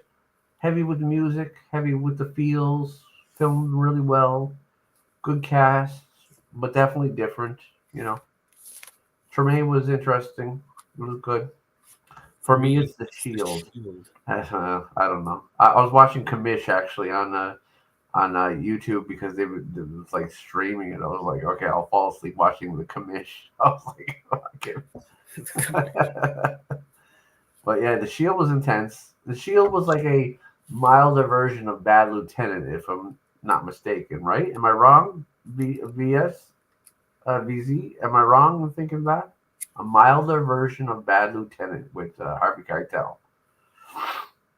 I fucking love It, that movie. it was from a It's fucked perspective. though. It was from a perspective of a kind of bad cop. It's a weird movie to show your fucking girlfriend. Like What's that? Bad Lieutenant. Yeah. Well, No, it's a good movie. Like, it we depends on what enjoy you it. want Like, your girlfriend to do. yeah, it's like you ever suck a guy's cock when he's fucking talking to those girls. Holy fuck!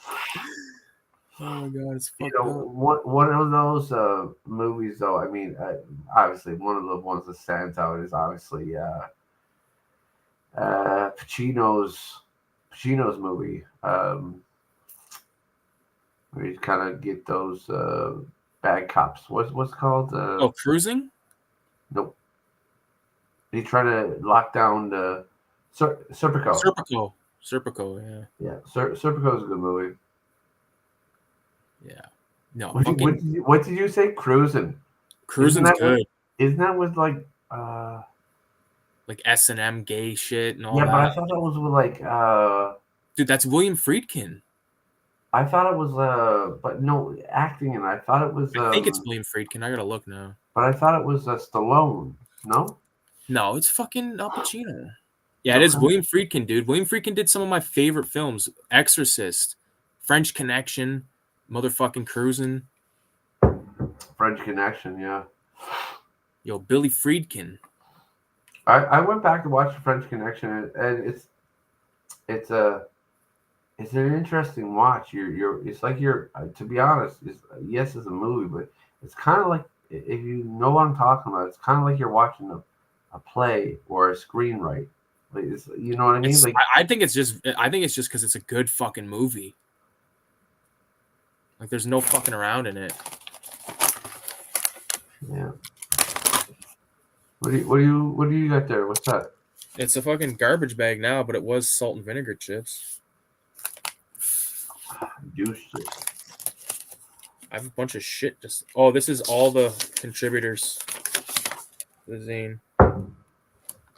Crazy. It's crazy. Yo, 34 people. That's wild. I Isn't keep that saying nuts? I'm going to do something, but I don't. Yeah, you gotta do. Yo, the next one I'm doing is Universal Monsters and Hammer Horse, so you got plenty of time. Well, I literally have one ready to go, which is talking about uh, Vincent Price, Fibes, Dr. Fibes, Hmm. and how we wouldn't have, all these people talk about, like, Saw, which Saw spawned this whole hostel and stuff like that.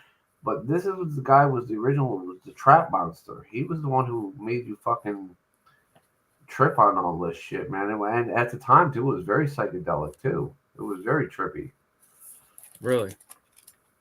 Oh, yes, man. You saw him. You know what I'm talking about. It's super trippy. Not that trippy, but trippy. Oh, look, you got a Zuzo. Zuzo. Was it Yo, Zozo? that page it says the third wave made Ralph puke after he lost his rent money in a dice game to the demon god Pazuzu. Hmm. And Ralph says, "Why don't you spend that dough on some fucking trousers, pervert?" Like he You lost know his what's one money. of the best psychologically horror films of all time, which has very little horror in it, and you and I will both agree. I love it. I watch it very often.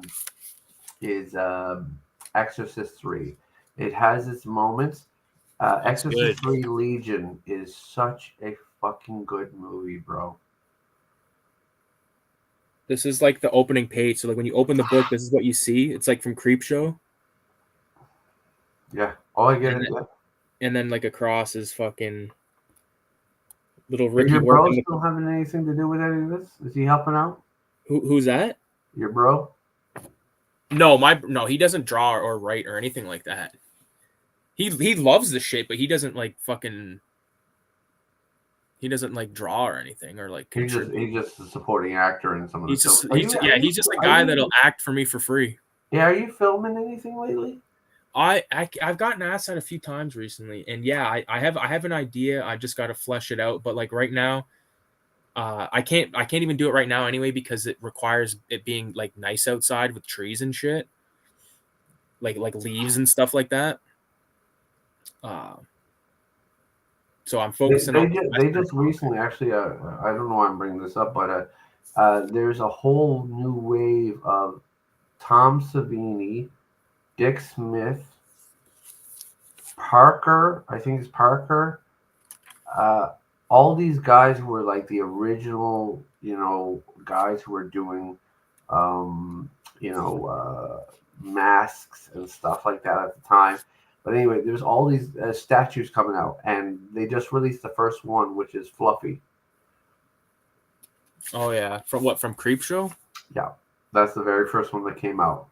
So there's a whole series that's coming out, man, of these statues, and it's gonna be. I'm telling you, man, and they're limited to. They're gonna be like maybe 100 statues per piece. They're gonna sell out. Yeah, but I have no interest in buying any kind of bullshit like that. Well, they're gonna cost an arm and a leg, bro. I mean, I think Fluffy is going 225. I would love to have like a little like thing of them. Like yo, that dude that was in the chat, that arcade guy. He's like randomly messaged me and he's like send me photos like yo, I'm making a Filthy Ralph like 3D model. I'm gonna print it for you. And I was like, what?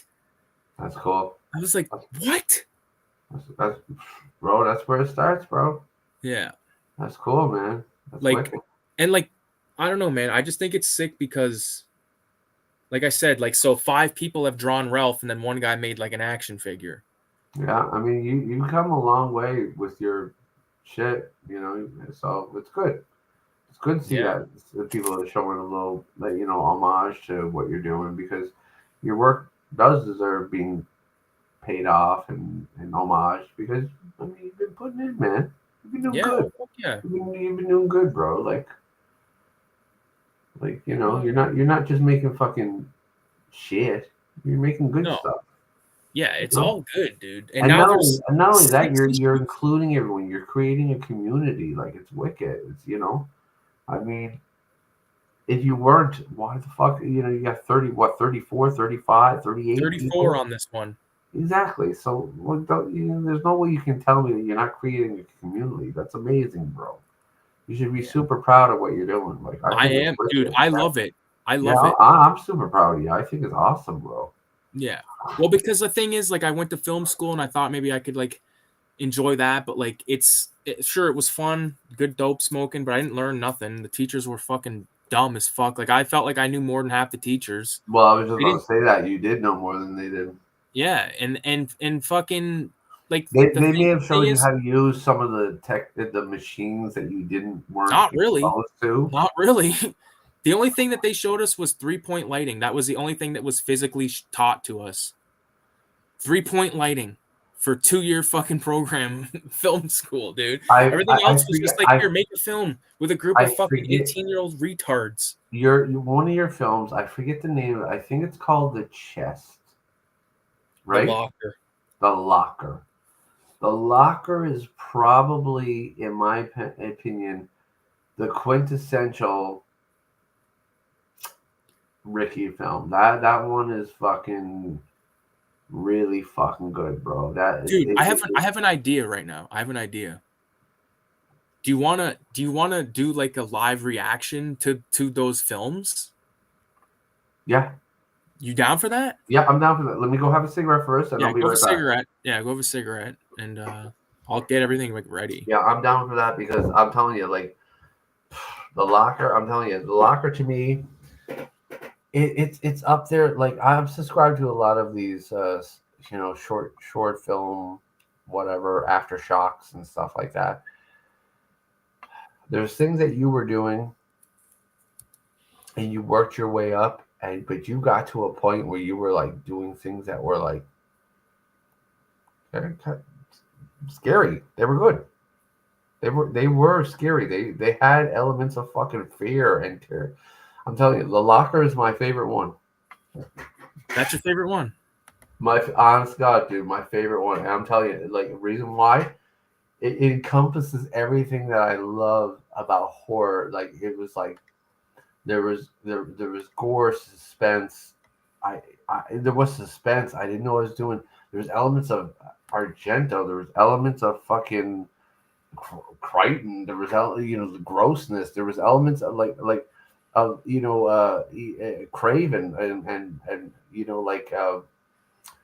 like I said, like it was I actually I'm giving all this away. We should just Yeah, watch yeah, it. yeah, Yeah, give me a second. I'm going to first smoke. yeah. Yeah, no, but that is my favorite, and that's why I brought up your bro earlier. I'll be Oh back. yeah,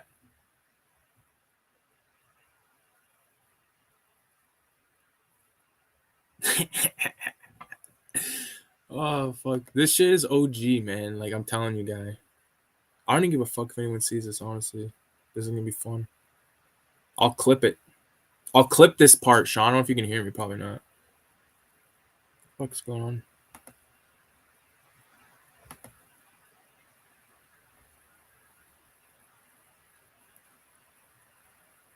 The fuck does this say?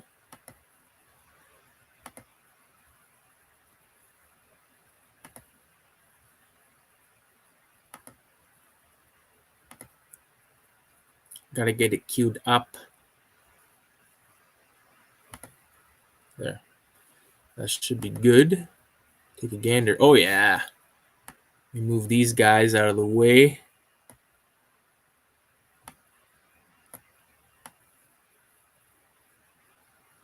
There. Isn't that cool?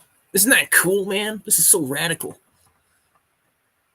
So there's like basically 35 minutes of film. Like in my filmmaking career, I produced 35 minutes. I'm fine with that, dude. That's like a half an hour, 5 minutes, more than half an hour. Um, and I love them all in different ways and for different reasons, right? Because the first one, which we'll get into, is Afro Death, is a character that me and my brother created in like 2012, and I was directly inspired by Hobo with a Shotgun because I knew Hobo with a Shotgun was a fake trailer that got made into a film, and the trailer was from the Grindhouse film. Same with Machete uh, and that Thanksgiving movie. But to me, I wanted to make my own, and It's wild, dude.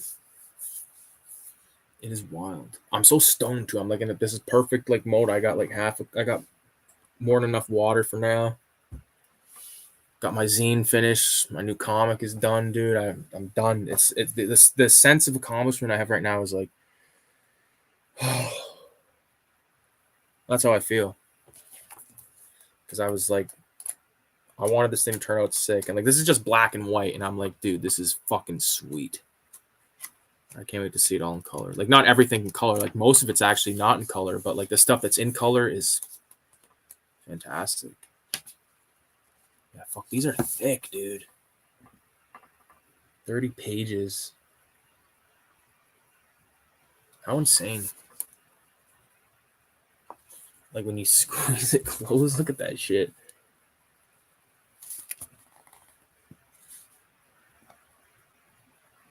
It's a lot. Definitely a lot. Fuck yeah, dude. I'm excited.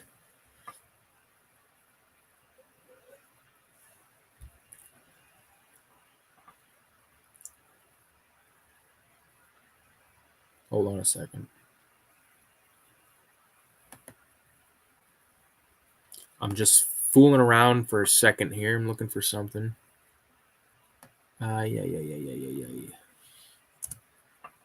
The thing about these films is I made them from 2017 all the way up to 2019. No, 2020, 2021. Like the video that we're going to be watching is actually a compilation video that I put on the channel. We're not going to like be watching separate files because that's just going to fucking take forever. This way we can show it, watch it, all that bullshit. So I'm excited. Sean's fucking smoking a cigarette. He says he's probably fucking jerking off real fast because he's a freak. Because this is who I'm talking about. So 666 from the chat. This is great, dude. I don't have to go to work for 2 fucking days, guy. Love it. Love it. My wife's in class tomorrow. So I'm going for sushi with my mom and my brother. I can't wait to fucking just go. But the thing is, like, the way that when I go to sushi, it's completely different now than when I first started going. I would get like a bunch of rolls and shit, and like maybe like, but now I just like I want meat, I want chicken, I want beef. Take like maybe like 12 fucking rolls tops when I go to sushi now. 12 is fine for me. I mean, I can eat more, but I'd rather be eating the fucking chicken. There he is. Hang on, I just gotta check to see if my camera's still working. Yeah. That's hilarious. That's fucking hilarious.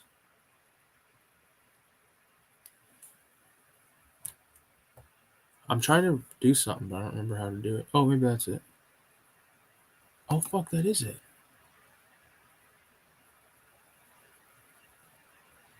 Still working? Still working. It's working fine. Okay. Oh, never mind. I think it's not going to work right now. Okay. So are you ready to watch these films, Sean? Absolutely. I'm going to go on mute while we watch it. You don't have to go on mute. I want to talk. Okay, yeah. Yeah, I don't want to just sit there like this while you fucking sit with your fucking Snuggie on. This fucking guy sitting there in a Snuggie. Bro, you know exactly what I'm fucking wearing. Of course I do. This fucking guy probably got it off fucking Channel 9. Channel 9. He got it off fucking Channel 9. This guy ordered it from Channel 9. The fuck. Listen, I'm living that comfort life. I knew this one guy that was like I knew him through a friend. He actually kicked me out of his house one time. He like freaked the fuck out. There's a bunch of people that can vouch for that too. He lost his mind. But he ordered he had a bunch of shit that was straight off Channel 9, like you could tell. And it was like, dude, the fucking guy had like the coin set. He had the fucking just like random shit, and then the guy's doing cocaine in the back room, but he's a psychopath. But anyways. Yeah. Okay, so look at this. This is how we're gonna be watching it. All right. So I'm gonna start off. Okay, so can I just say a quick little intro to it? Okay, because I'm gonna clip this later on. So Yeah, I'm sitting absolutely. here with my buddy Sean. I've known you a long time, like over 10 years basically. And tonight we're gonna be watching the short films of Ricky Paredes, Video Homicide. I actually went to fucking film school, which doesn't say much because the experience was fucking botched. The fucking teachers went on strike in the first month of school for like a few months. It was fucked. It was total chaos.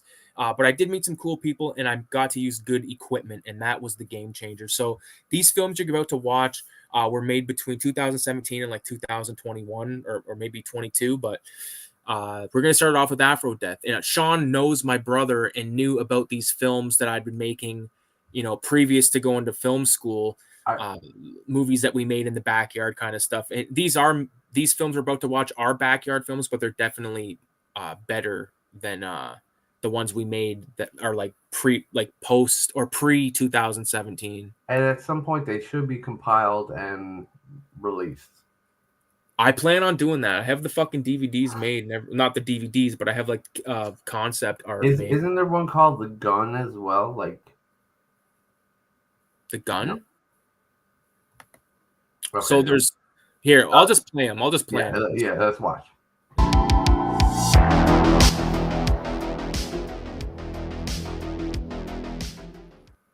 Can you hear it right now? Oh, hold on. There's no fucking sound right here. Oh, you can hear it. You can hear it good? Yeah. So this right here is behind a variety store, and it was a completely fucked up experience. That's my dad and my cousin. All this was filmed in London, Ontario. That's right. It's trippy because Classic. I haven't watched these in a while. That knife throw was classic. Yeah. We attached that knife to a drill. Papa Paradis. No one knew what the fuck that was supposed to be. I said, it's supposed to be kilos of fucking heroin. I would have said Coke. Or coke, but my intention was heroin. I would have said bricks of Coke. Yeah. 2007. 2007. So all right, so just a little pause on this one here. Yeah. So like, so the guy who gets out of the car is, Rick's brother, and who is a big team player. He's definitely. Oh fuck, dude. He's definitely 187 blood.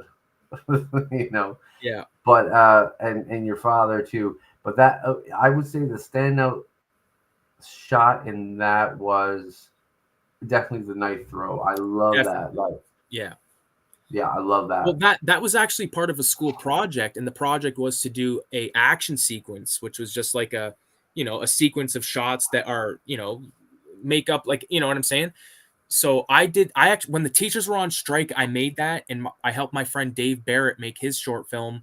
I'm blanking on the name of it right now, but we were buddies, like still buddies, or I haven't seen him in a few years, but he's cool. Like, I still like love the guy or whatever. He made a short film, I made a short film, and we submitted them to Shockstock, and they both played, like, you know what I mean? So it was cool, you know what I mean? Because like I helped him on his film, and then my film fucking played. Like the thing was, that was my best experience filming, because like with me and Dave, it was just me and him. With this one we just watched, it was just me. There was no assigned group, and that's how most of the projects were. But we can get into it. But like basically, I agree. Like, my favorite shot is the knife throwing shot. Like, that whole little connection of shots right there turned out really fun. Because I've seen many shows or movies where I've seen similar things like that, where the knife or something's thrown and whatever, and it's very like in that it's very cut. Like, you don't see, there's no in between. Like, it's just like, and it's as it happens. So it's really well done for a short, 25 second, 37-second clip. It's 60 seconds. How long? 60 seconds.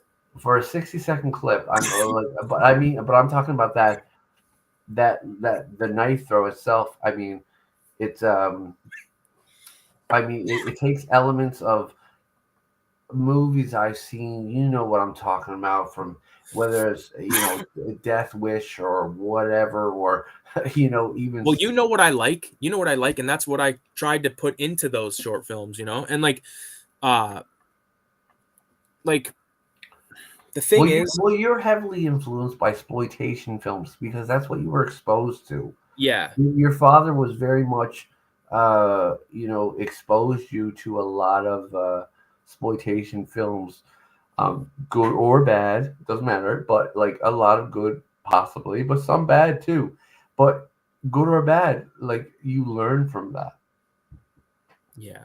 And like I want to quickly shout out, like, because I shit on my college experience, but like there were good teachers there, but like I feel like the majority of them were just fuckheads. Like the Romy was cool. Morgan, a guy named Morgan was a fucking sweetheart, dude. And like when my grandpa died, he fucking handed me $20 bill and told me to buy flowers for my mom. Nice. And he was just like, And look, and another thing real quick I gotta say about that fucking guy. Me and my dad were at Shockstock one year, and that Morgan guy was there, and we were talking, and he was like, he said in front of my dad that I was so respectful and so, like, he was just like, he threw so much praise on me, dude, and it was crazy to see like my dad see that. You know yeah, what I and mean? I, You're I like don't think another man say that about his son. You know what I mean? I think it and felt really good. and like I said, I don't think. Look, I gotta assume too, because I went to Niagara College.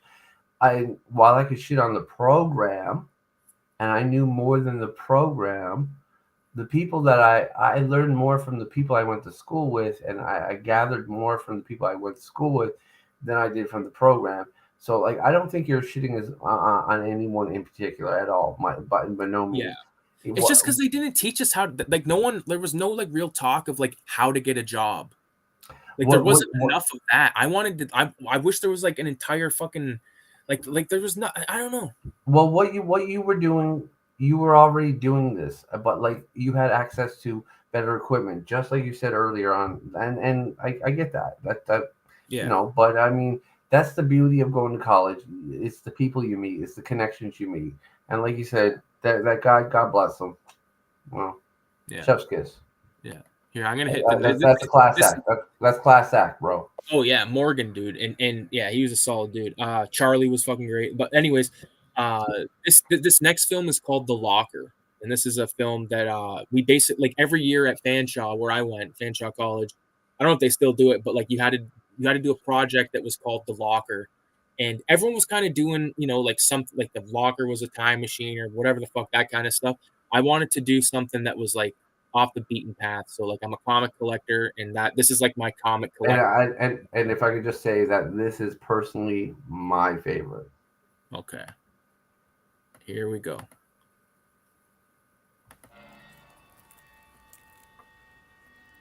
Can you hear it? Love that shot too. I love that shot. I love this shot. The pan. That was the thing was that was a slider, but it wasn't attached because I didn't have the right attachment, so it was kind of shaky. Homage to or Karloff.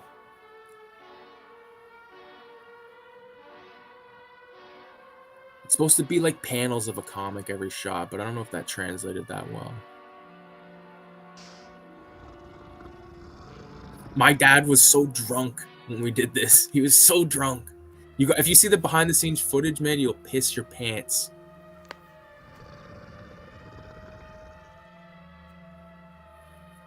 I want to give a shout out to Kayla for doing the makeup art on this one. What's Kayla's last name again? Moniz. Yeah, give a shout out to Kayla for doing this.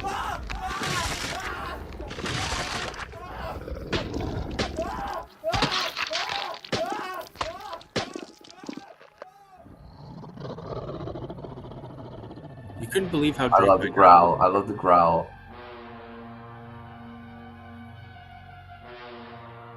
And the dead look.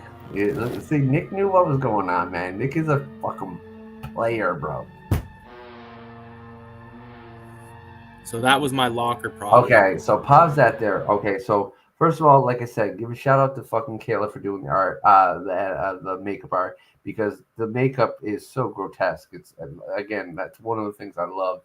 It's to me, it's just got this Crichton gore to it. I love it, but it has this suspense to it, which is even reminiscent. I mean, if I can even be as bold to say it goes back to this like, well, you really don't know what's going to happen even initially. Like he's going scrolling through the books, you don't know what's going to go through. But the locker is he's going through these horror books. He's going through these books of Mm. horror, and what's lurking outside the window is true horror. And again, we are gonna give props to Papa Paris as well, doing his share. It is fucking, but it's cool, man. Like I mean, everybody's a team player. Oh yeah. Well, that's You the got thing. You got to have a solid team when you're making, you and got to that's support why the I craft, made man. all my films were I made with the exact same people. Me, my brother, my dad, my wife. That's it. Mike showed up in a few, right? In the early one. Early. Like I'm these Yeah, were the ones that are still available to watch online. All yeah, those other ones I don't they're all unlisted. yeah. Uh, No, but I remember the early ones too. But yeah, okay, uh, so let's do the lineup. What was your favorite shot in that one? my favorite shot is the pan. Is the pan. Well, like I love the very initial shot because if it's called the locker, that's initially what we're focused on is the locker. But my favorite shot is the pan going across like this, and Right. then all of a sudden it goes boom like this, flips right back, and we see something going on, and Nick is oblivious. The antagonist is just oblivious to what's going on here, and he's all like engrossed in what's going on in the locker. He's all like, "Oh, no, this is fucked up, dude. What am I pulling out?" And meanwhile, he don't realize what's going behind him. It's very creep show esque. Very, if creep show did snippets, this would be a creep show snippet. Well, and that's sort of what it was. It was sort of like just supposed to be like a quick little uh like you said, like a Tales from the Crypt story, just like a quick little how do you do? Like he's looking through the like the story's called The Locker, it's the Foot Locker, you Not know. even so like, not even so. The Tales of the Crypt, like I said, creep show more than anything, because creep show is gorier in my opinion than Tales of the Crypt is story based.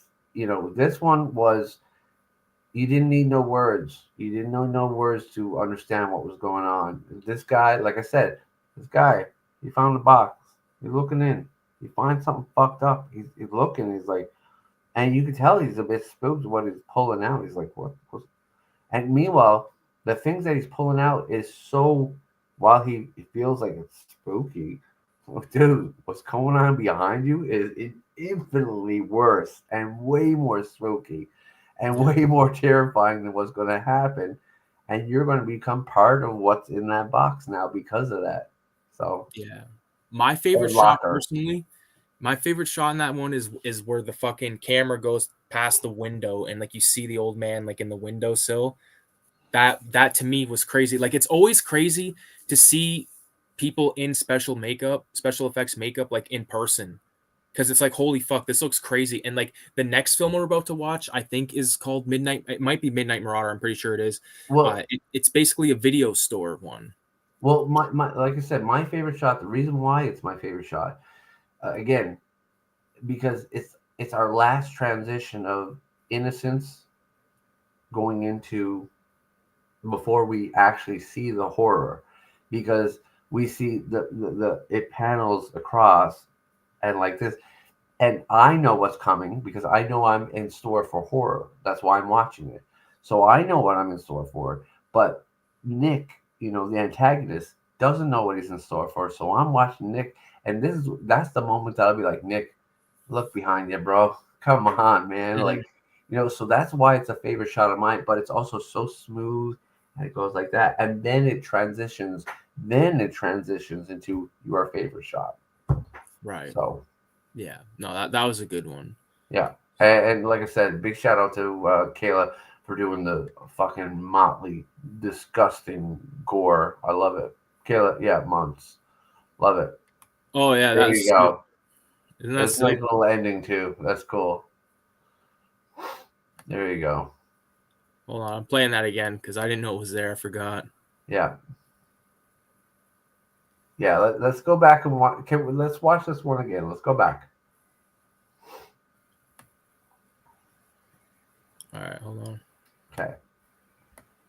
Because you'll see my favorite shot, and also I gotta give.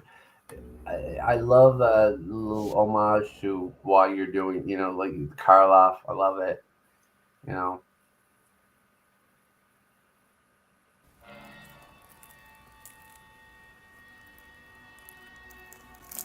I love this. That's my shot. He's so naive. That was shot on a Panasonic HMC 150, I think. But It's he's like a so big fucking camera. he's It so wasn't meant. naive. He's so naive to what's about to happen. You know, like I love it. And the concerned look on his face is like, what did I just pull out? What is this? You know, it's almost like he's staying at someone's house. You know, Yeah. and he's just going through. It's like, and even even things that are Right probably here. out That's my on, favorite one right there. Boom. Yeah. even things that are probably unintentional. Like he's barefoot. He's not wearing sneakers. All that stuff's very vulnerable. Like he's vulnerability to what he's doing. My brother admits though he said he could have done better with the screaming here. With the screaming. Yeah, because I recorded the screaming separately. Oh, your father with the beating though was good. Yeah. Yeah, he could have. That blood was really good, but like if you want to get good blood, Cinema Secrets, I think it's called Cinema Secrets Blood Gel, is so But much better than liquid blood. but yeah, I agree. Your brother could have let loose a little more on the screams, little more, just shrieking, terrifying. I mean, Yo, you're being yo, killed. this You're next, being, you're being killed, bro. Like, you know. yeah, Midnight Marauder. All right, episode 3, Midnight Marauder. Shout out to Tribe Called Quest. Yes, sir.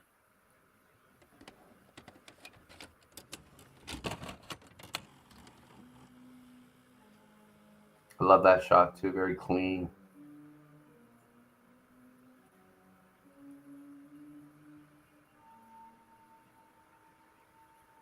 Yeah.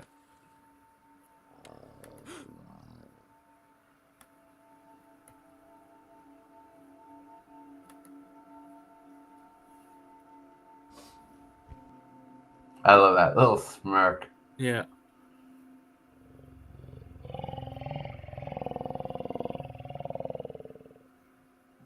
Little smoke there.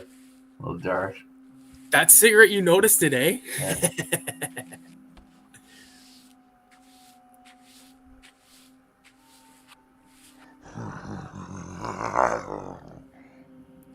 Hey Ricky, man, if that's you, I'm gonna kick your fucking ass. Stop fucking around.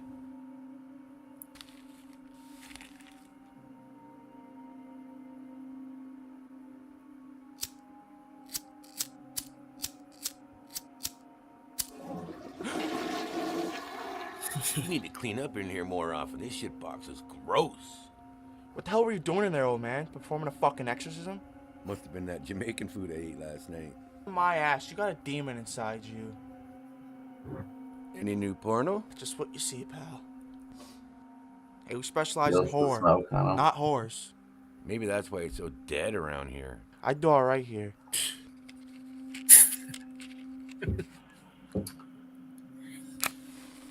Little Afro Ninja matches. You want to see some shit? Man, I seen the tape with you and the McLean twins 10 times already. This is a snuff film. I'm serious, man. You gotta see this. Girl man's fucked, bro.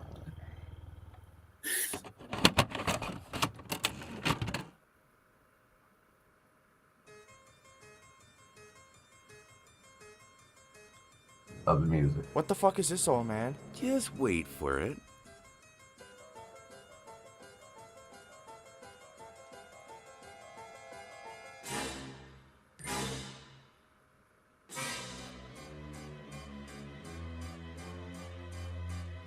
looking at him. That's my shot. Can you pause it?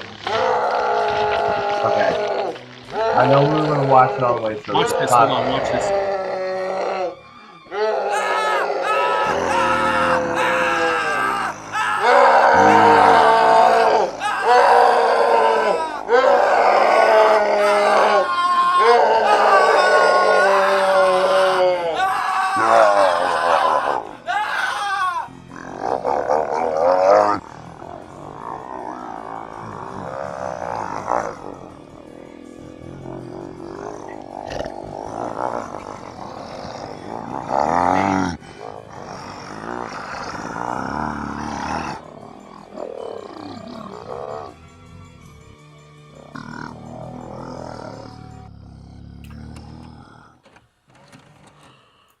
Now,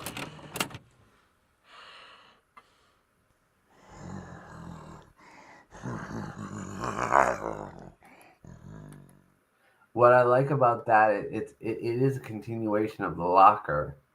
But what I like, if you could go back to the old man looking at him, and the old man knows what he's in for.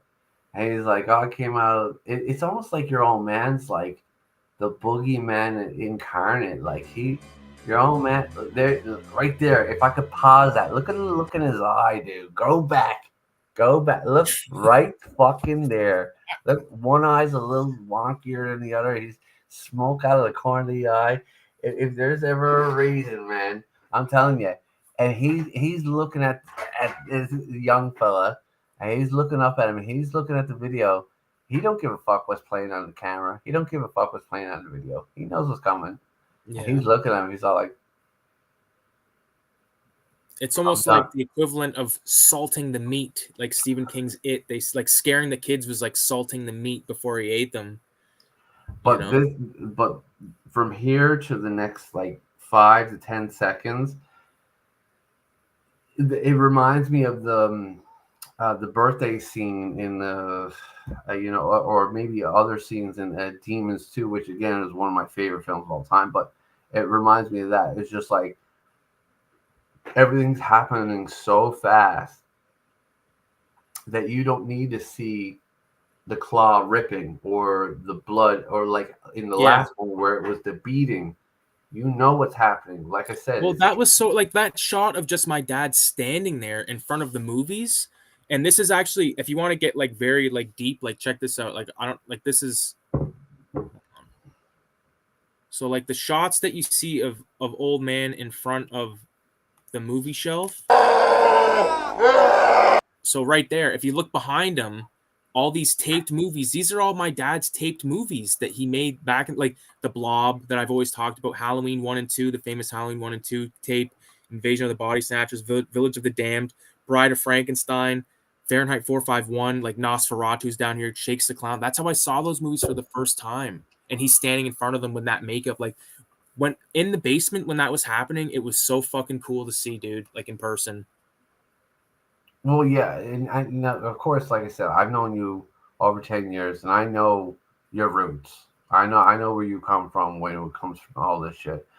And Rick Senior is he's a legend for doing all that stuff, because my dad did a lot of similar things, and my mom used to always shit on me for like, or shit on my dad, like, you shouldn't be showing the boys this movie. My dad be like showing us Warriors when we're like 4 or 5 years old. He'd be showing us Meatballs when we're 5 and 6 years old. He'd be showing us fucking. I remember seeing like what was it? The very first horror film I saw was Horror Express with Christopher Lee, Peter Cushing, and while it wasn't overly gory or anything like that, I mean, it was my exposure to horror at like age 6 years old. I mean, everyone wants to be like, oh, I saw fucking Exorcist when I was fucking 5. No, you didn't. Fuck off. I did. But I saw crazy fucking movies when I was young, like, Yeah. And my dad. When I say that, I'm not trying to say like, oh, I was a 5-year-old watch. Like my dad watched movies that he wanted to watch, because when I went to his house on the week, like he didn't give a fuck. He's like, no, it's make believe, blah blah blah. But then he'd be like, yeah, fucking this war between this war's not looking too good. He like fucking scared me with fucking CNN when I was a kid too, dude. It was wild. But what was your favorite shot in that one? Or and also I got to point out that was the first one with dialogue. My favorite, like I told you, my favorite shot was when the old man's looking up at him like that, like right, and one eye's kind of wonked over, as if to say, like, you don't know what's going to happen to you right now, do you? And like he's coming out of the bathroom, you know, and he's like, "Oh, I didn't know you were in the bathroom," as if to say he shouldn't have been in the bathroom. Like you would have known he was in the bathroom, and that's what I mean. Like he's kind of an element that he all of a sudden just appeared in the bathroom. That's what I mean. It's almost like a continuation of the Locker. He is the monster. He is it. He's this. He is the demon. And like when he looks up, he's all like just like looking at him like. Well, it's sort of like Spy versus Spy in a way, because every film it flops back, like he murders him, then he murders him, then he murders. You know what I mean? It's fucking crazy, man. But yeah, I really enjoyed making that one. That was shot by my friend Ian. There's production assistants Matt, and Tyler. Matt, your last name, dude. I'll never be able to fucking pronounce that. Kayla did the special effects. My mom bought a bunch of shit for it, food and shit. So put that down. But anyways, next film. I don't remember what it is.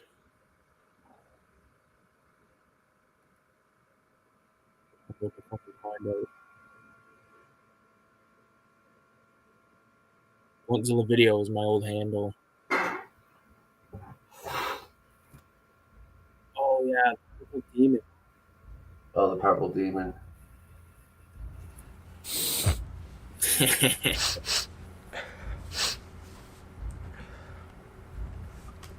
This kid's name was Casey. He's a good guy. Police are still looking for clues regarding the deadly gangland shooting on Hamilton Road near Rectory this past Monday night. Investigators say that suspected Purple Demon gang leader Derek McLean was murdered in cold blood over a bag containing an undisclosed amount of money. Witnesses say a man wearing a black hoodie and white ski mask committed the murder. This is the second gangland shooting this year, following fellow Purple Demon member Lee Scott's grisly murder in January. Sources say that a number of Purple Demons currently incarcerated at Millhaven Penitentiary have incited a riot since the murder last Monday. Ray Hughes, recently released from Millhaven, has a history of violence spanning back to 2001, when his first arrest had him doing 16 months at San Jose Juvenile Detention Center. We publicly issued an arrest warrant today for Ray Hughes. Hughes is known for his gang affiliation and violent past, and is now the last surviving high-ranking member of the Purple Demons in Canada. We strongly urge the shooter to turn himself in. We want the suspect alive. Hughes does not. His most recent time spent in federal supervision ended just 4 months ago. Hughes was indicted with Bobby and Rowdy of the Rebel Brothers for the attempted murder of a Supreme Court judge. The victim, Derek McLean, has been under police investigation since 2016 due to his alleged role in Ralph's Pub Massacre, which McLean, along with members of the Purple Demons and members of the Hong Kong-based gang Rhino Skulls, collaborated in the killing of 9 mafioso. The case was famously thrown over a technicality, and McLean has been head of the Purple Demons until his death last Monday. We fear there is a chance that gang members are currently looking for the suspect. The suspected shooter is still thought to be in southwestern Ontario. Ballistics have confirmed that the gun used in the homicide was a 9mm. I'm talking directly to the suspect right now. You have 2 options. You can turn yourself in and deal with the police, or you can be systematically hunted by us and the most notorious street gang in Ontario. And their justice, it isn't pretty. My buddy Kevin Labonte did that voice, and when he said Ontario, he sounds so fucking like he's from Ontario. Ontario. Ontario.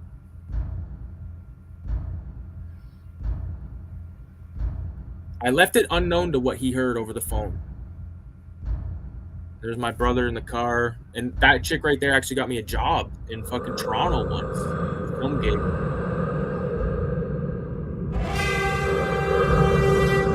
There I am.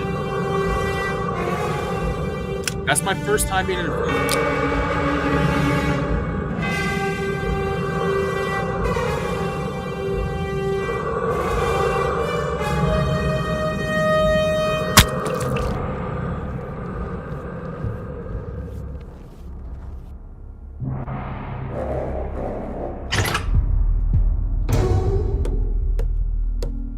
buddy of mine, Kyle Dewar shot this.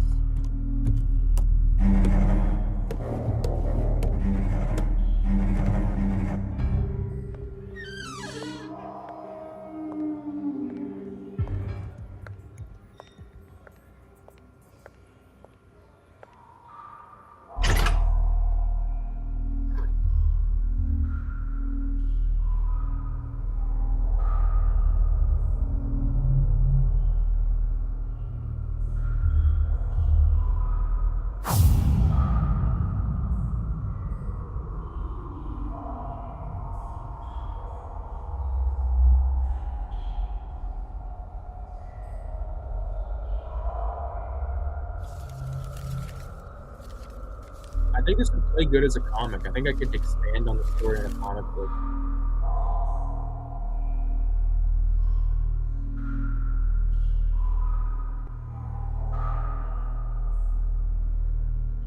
That's a good job.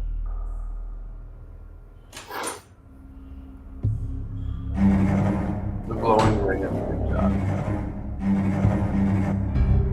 So that's an ode to Taxi Driver. It shows like the end, like going down out of the building. Yeah, that's how Keitel.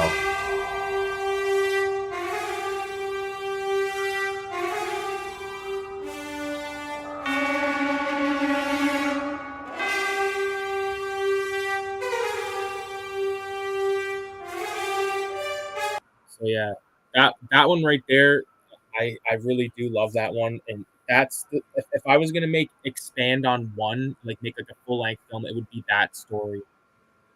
Yeah, I like the probably my favorite shot is like the ring grab.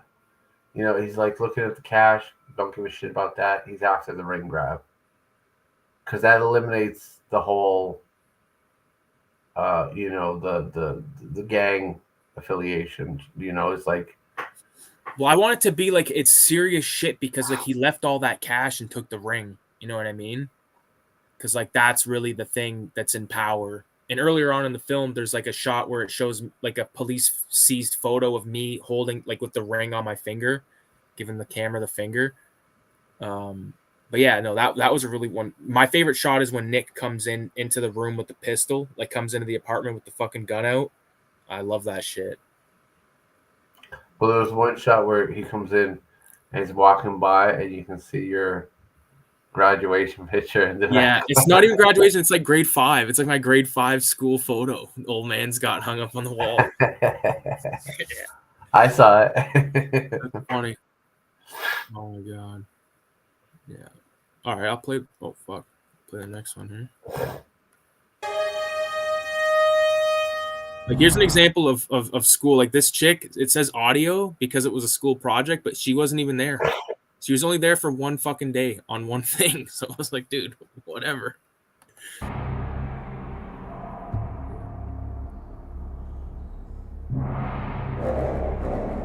Oh yeah. Detective Doyle. That's because of the fucking oh, the mask. The next one, I forget what it is. Have you seen any of the later ones? I didn't see this one. You never saw that one? Uh-huh. Oh fuck. Well, dude, they get way better than that.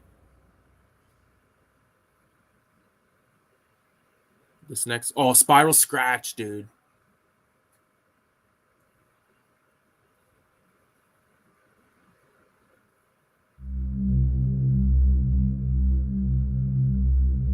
This is the first film that I made after I graduated.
one?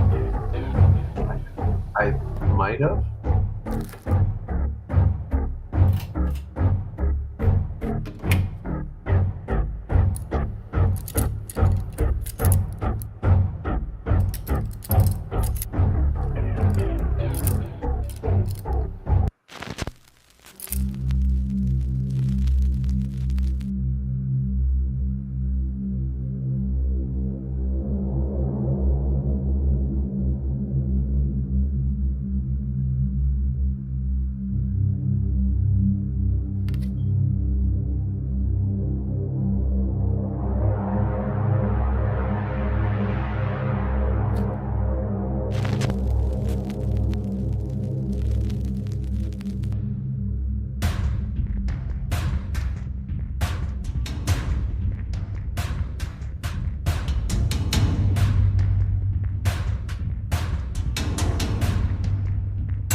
Couple of good shots in this I like.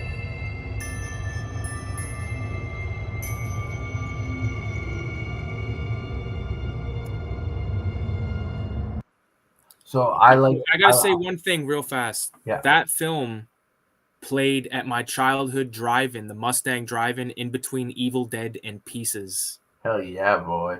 Yes, me and my wife, we held hands the whole time, Fuck and yeah, we were bro. both silent. And my buddy was actually in the car beside me, and he filmed the whole thing. That's amazing, bro. Yeah. Anyways, what do you think of that one? My favorite shot, throws getting cut with the wine opener. Second favorite shot is the kind of blurry fade away, like the blood, his life fading away, boom, like that. And then of course the door closing. Yeah. That one was fun, dude. That one was really that's a good one. Yeah, A little that's more sort of like extended, it's sort of like The Locker, but with records. They're all, dude. Like they're all connected. Like I see it. They're all connected. It's, Yeah. Yeah. Okay, so the next one, dude, is Okay, yeah. So the next one's like a year or two later after this one. But yeah, I saw that floating in the sky at night. It was nuts. This one right here is called The Wallet. My dad wrote this one.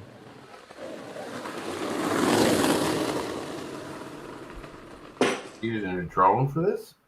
My buddy happened to have a drone and just came by my crib once. That's my old house on Dame Street back in the day. Yeah, drone shots are good. This one's really good. Or like to me, like this one means a lot to me, I should say. I shouldn't say it's really good. Like it means a lot to me.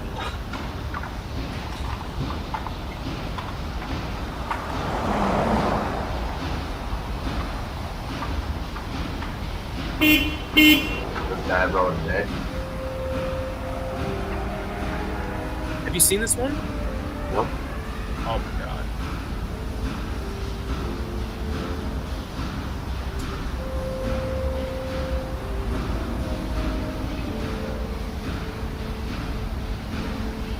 Top Girl again.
That was graffiti that I did.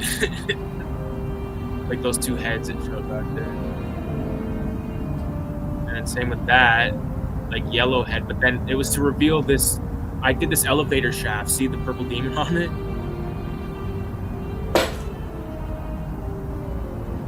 Right there.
Holy fuck.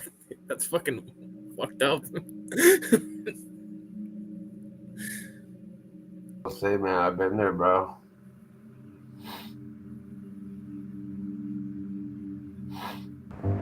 Now here's the cause.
Now, there have now been over 10 million reported cases of coronavirus worldwide, and more than 500,000 people worldwide have lost their lives. On average, more than 4,700 people are dying around the world from COVID-19 linked illnesses every 24 hours. That's according to Reuters calculations based on the average for June. That equates to 196 people per hour, or one person every 18 seconds. So we won't know the true fatality of this disease until it's all said and done. My favorite shot, if you can go right back to before he makes the turn, before he goes into the tunnel, just go way back.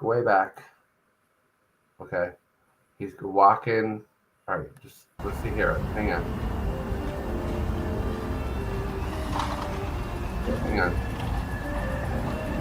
No, go back. Yeah, if you go back, just go back to this one here. No, actually, with that frame there. Hang on.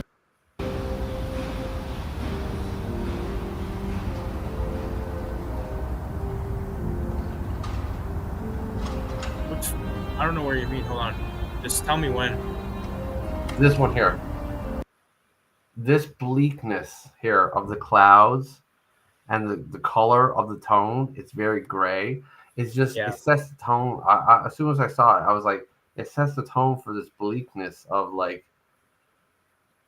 You know, like nothing's gonna happen good tonight. We made that one in the very like height of like Corona, like early, like people like being like, what the fuck?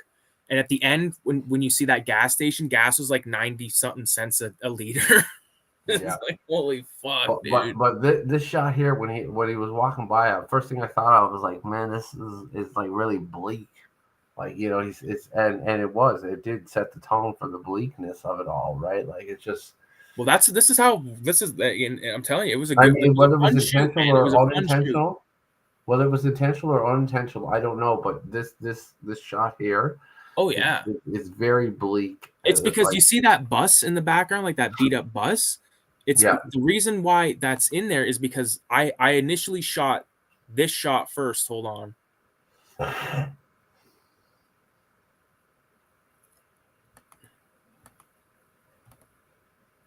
Over 10 million reported cases of coronavirus worldwide, and more than 500,000 people worldwide have lost their lives. On average, more than 4,700 people are dying around the world from COVID-19 linked illnesses every by myself. Yeah. Yeah, I like the blue tone of, like I said, it sets the tone of bleakness to the whole thing. It's a very bleak, you know, video. It's not. It's not uplifting at all. It's not horrific. It's a bummer. No, it is, but it's supposed to be because like that's what it was actually. That's what was going on at that time. Like straight up, man. It was fucking crazy, man. We got 2 left, and I think this next one is probably my. I don't know. It could be the best one. Every 24 hours. That's according to. Yeah, check out this next one, dude. It's called Old Man.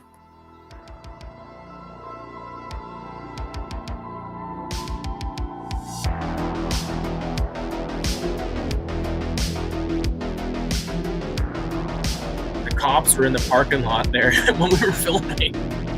That's my old apartment.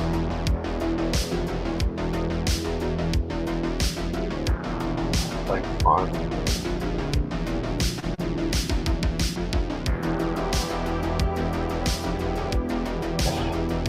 This is my Jalo.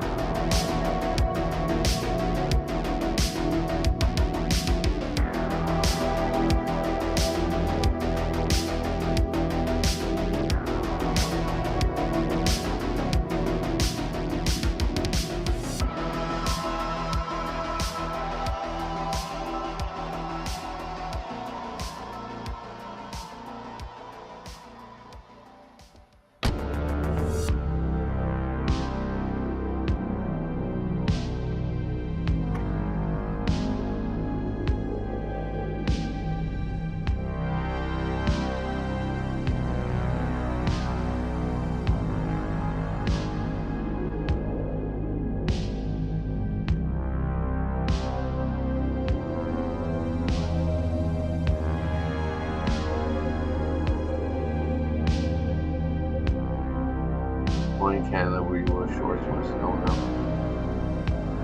That's Ontario.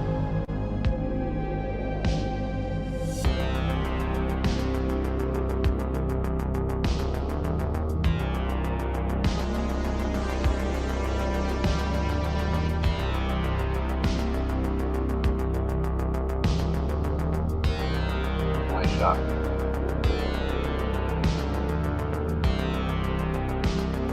Like a triple shadow.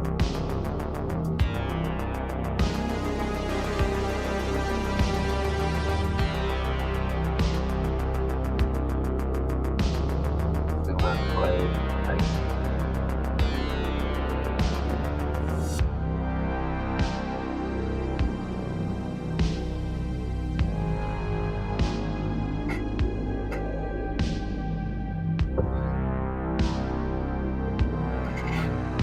The only thing he didn't have was the leather gloves. What's that? The only thing he didn't have was leather gloves.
Giallo in this one.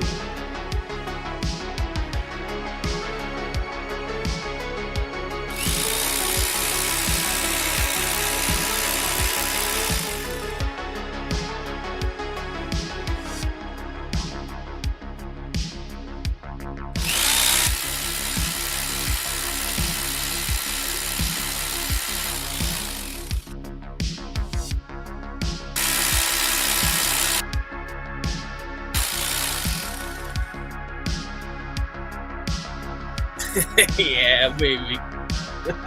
Gore fest, dude.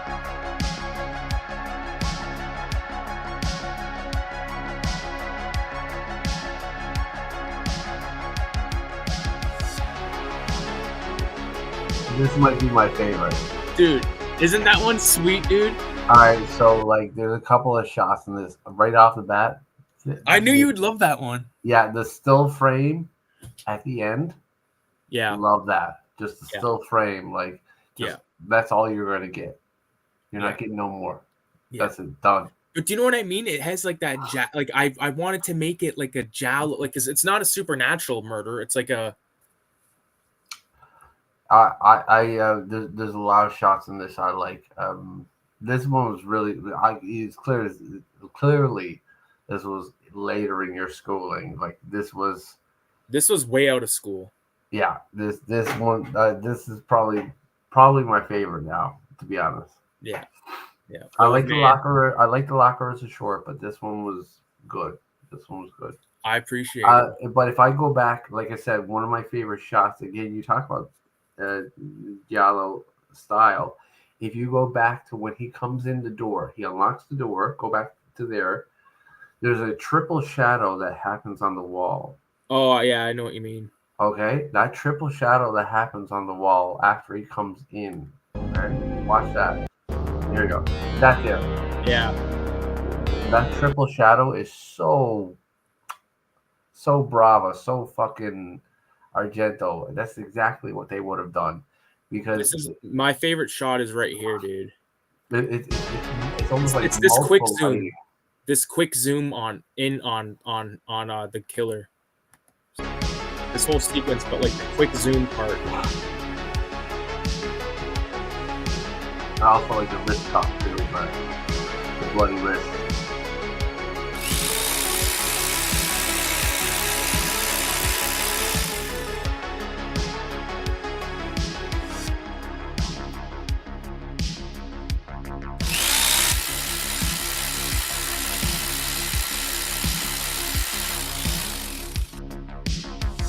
I wanted to make exploitation film, man.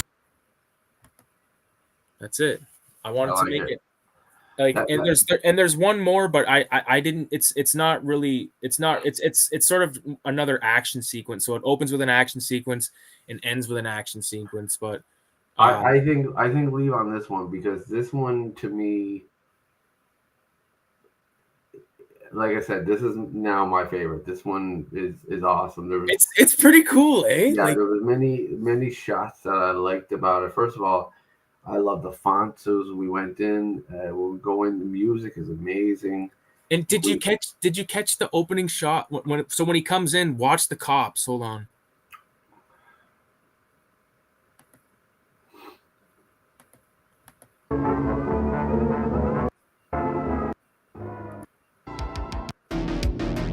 Oh fuck! I passed him. Okay, so right here on the right, see the cops. It's because there's always fucking psycho shit happening there. But I'm telling you, literally, like it may have been unintentional, but my favorite shot is the triple shadow. Yeah, the triple shadow is again something that Argento, and again he's one of my favorite, and Bava would have done purposefully to make you feel that.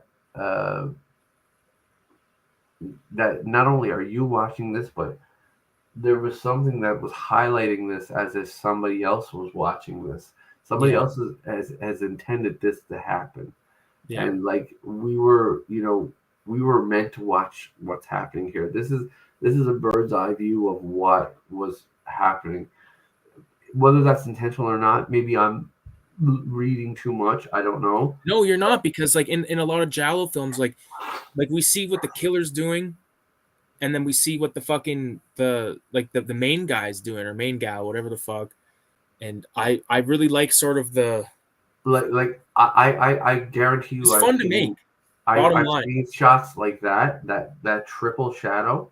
I guarantee you I've seen that in I want to say either the Crystal Plumage or either Deep Red, one of the two. I've seen that very similar shot where again it made me feel like, is there lighting behind that? What like is that intentional? Are we meant to, like, is somebody highlighting this to, like, is that something? Is it foreshadowing something? Yeah, because it shows like that knife, like it shows that electric knife when he sets the plate down. I do.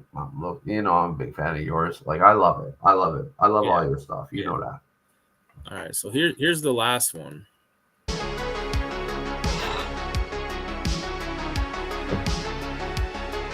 The action one. Yeah, hold on. Okay, here we go. Yeah. I do like synthwave mix. I do like that.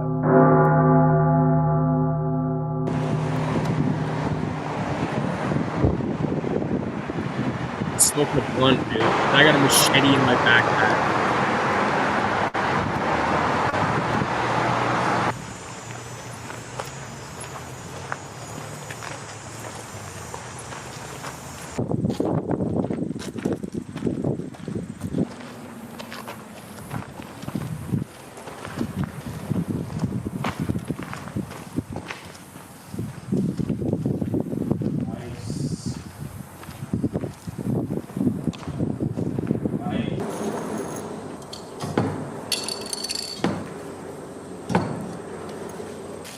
So we'll bust out a few of these.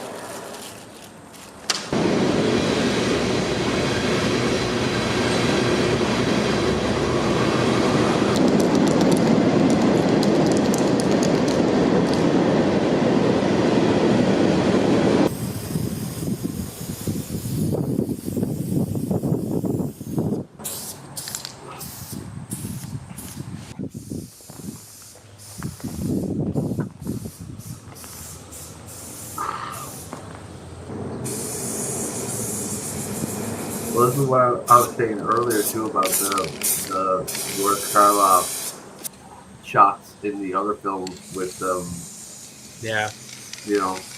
an homage to the creator.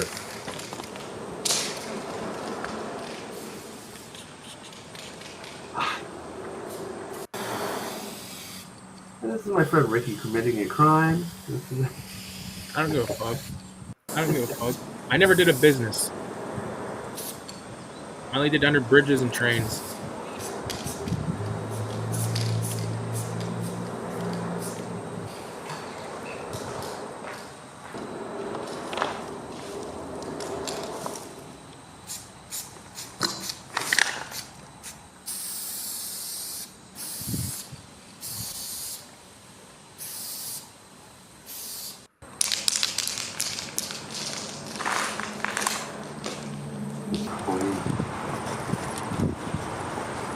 Clean, my friend.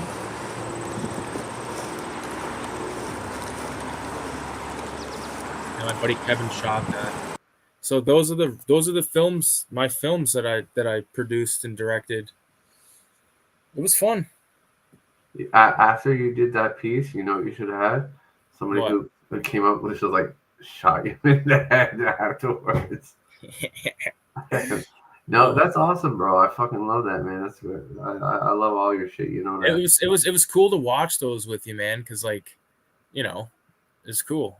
Yeah, man. The only thing I could because I've known you a long time, and like because we both, how I am and who I am and shit, and like those come out of my brain. You know what I mean? It's like, what the fuck?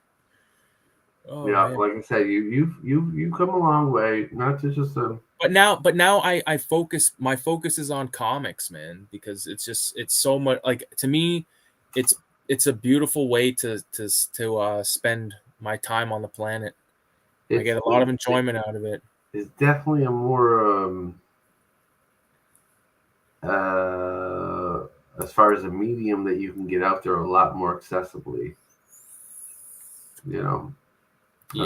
So like, I mean, there's going to come a time, for a fact, there's going to come a time, 25 years from now, there's going to be some little fucknet from London who's going to come across your shit from fucking 2024, 2025, 30 years from now, 25 years from now, and be like, oh, this is fucking old. This is old school. This is how shit was back then, and blah, blah, blah. So you're doing your part. You're doing your part. You know what I mean? I'm trying. Do you think for a second when Crumb was creating what he was creating, he knew he wasn't working for fucking Marvel. When people were creating fanzines, they were getting their information, what they love out there. That's all. And nobody thought for a second that see if you can see this panel. Can you read this out loud for me? Hold on, because look at this is the top. What is it? I'll swallow your soul. I'll swallow your soul. Swallow this. Haha. Gross. Enough pissing around. We got to get this van packed and split. See, I love it. Stop pissing around as he's pissing in the guy's face. Oh my god. I'm telling you, it's good, man. Like you've come a long way from like just this page, dude. I think I sent you this a while ago. It was like Alistair Crowley, man. It is. Like I said, you've come a long way from what you started out doing, bro. This is the centerfold. Look at it. Like I said, there's elements of like the suicidal tendency style. Like I love it. What does that remind me of? This fucking what movie was it? Some old man who was hooked up to us. It's House of a Mad Thousand Max or no? What is it? House of a Thousand Corpses. It's Dr. Satan. Oh, yeah, there you go. Yeah. Yeah. And like Ralph's like all opened up in surgery, but he's still got a beer and he's getting like LSD fed right to his brain. Fucking OG shit, man. Good times.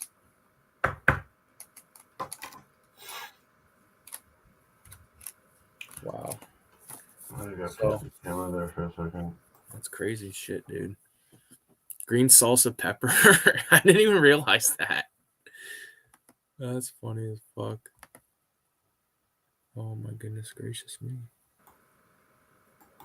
Yeah, it's a different thing now. Like I don't know, like Chrome's all fucked up. So I was like, yeah, gene, salsa, pepper. Let's go. Right on. Yo, do you wanna kill we'll kill this and we'll talk for a few on the offline? Sure. All right. Thanks everyone for tuning in. I appreciate it. If you want to order any of the zines, message me at CINEMA187 on Instagram, or you can email me rickparadis1992 at hotmail.com. With that being said, farewell.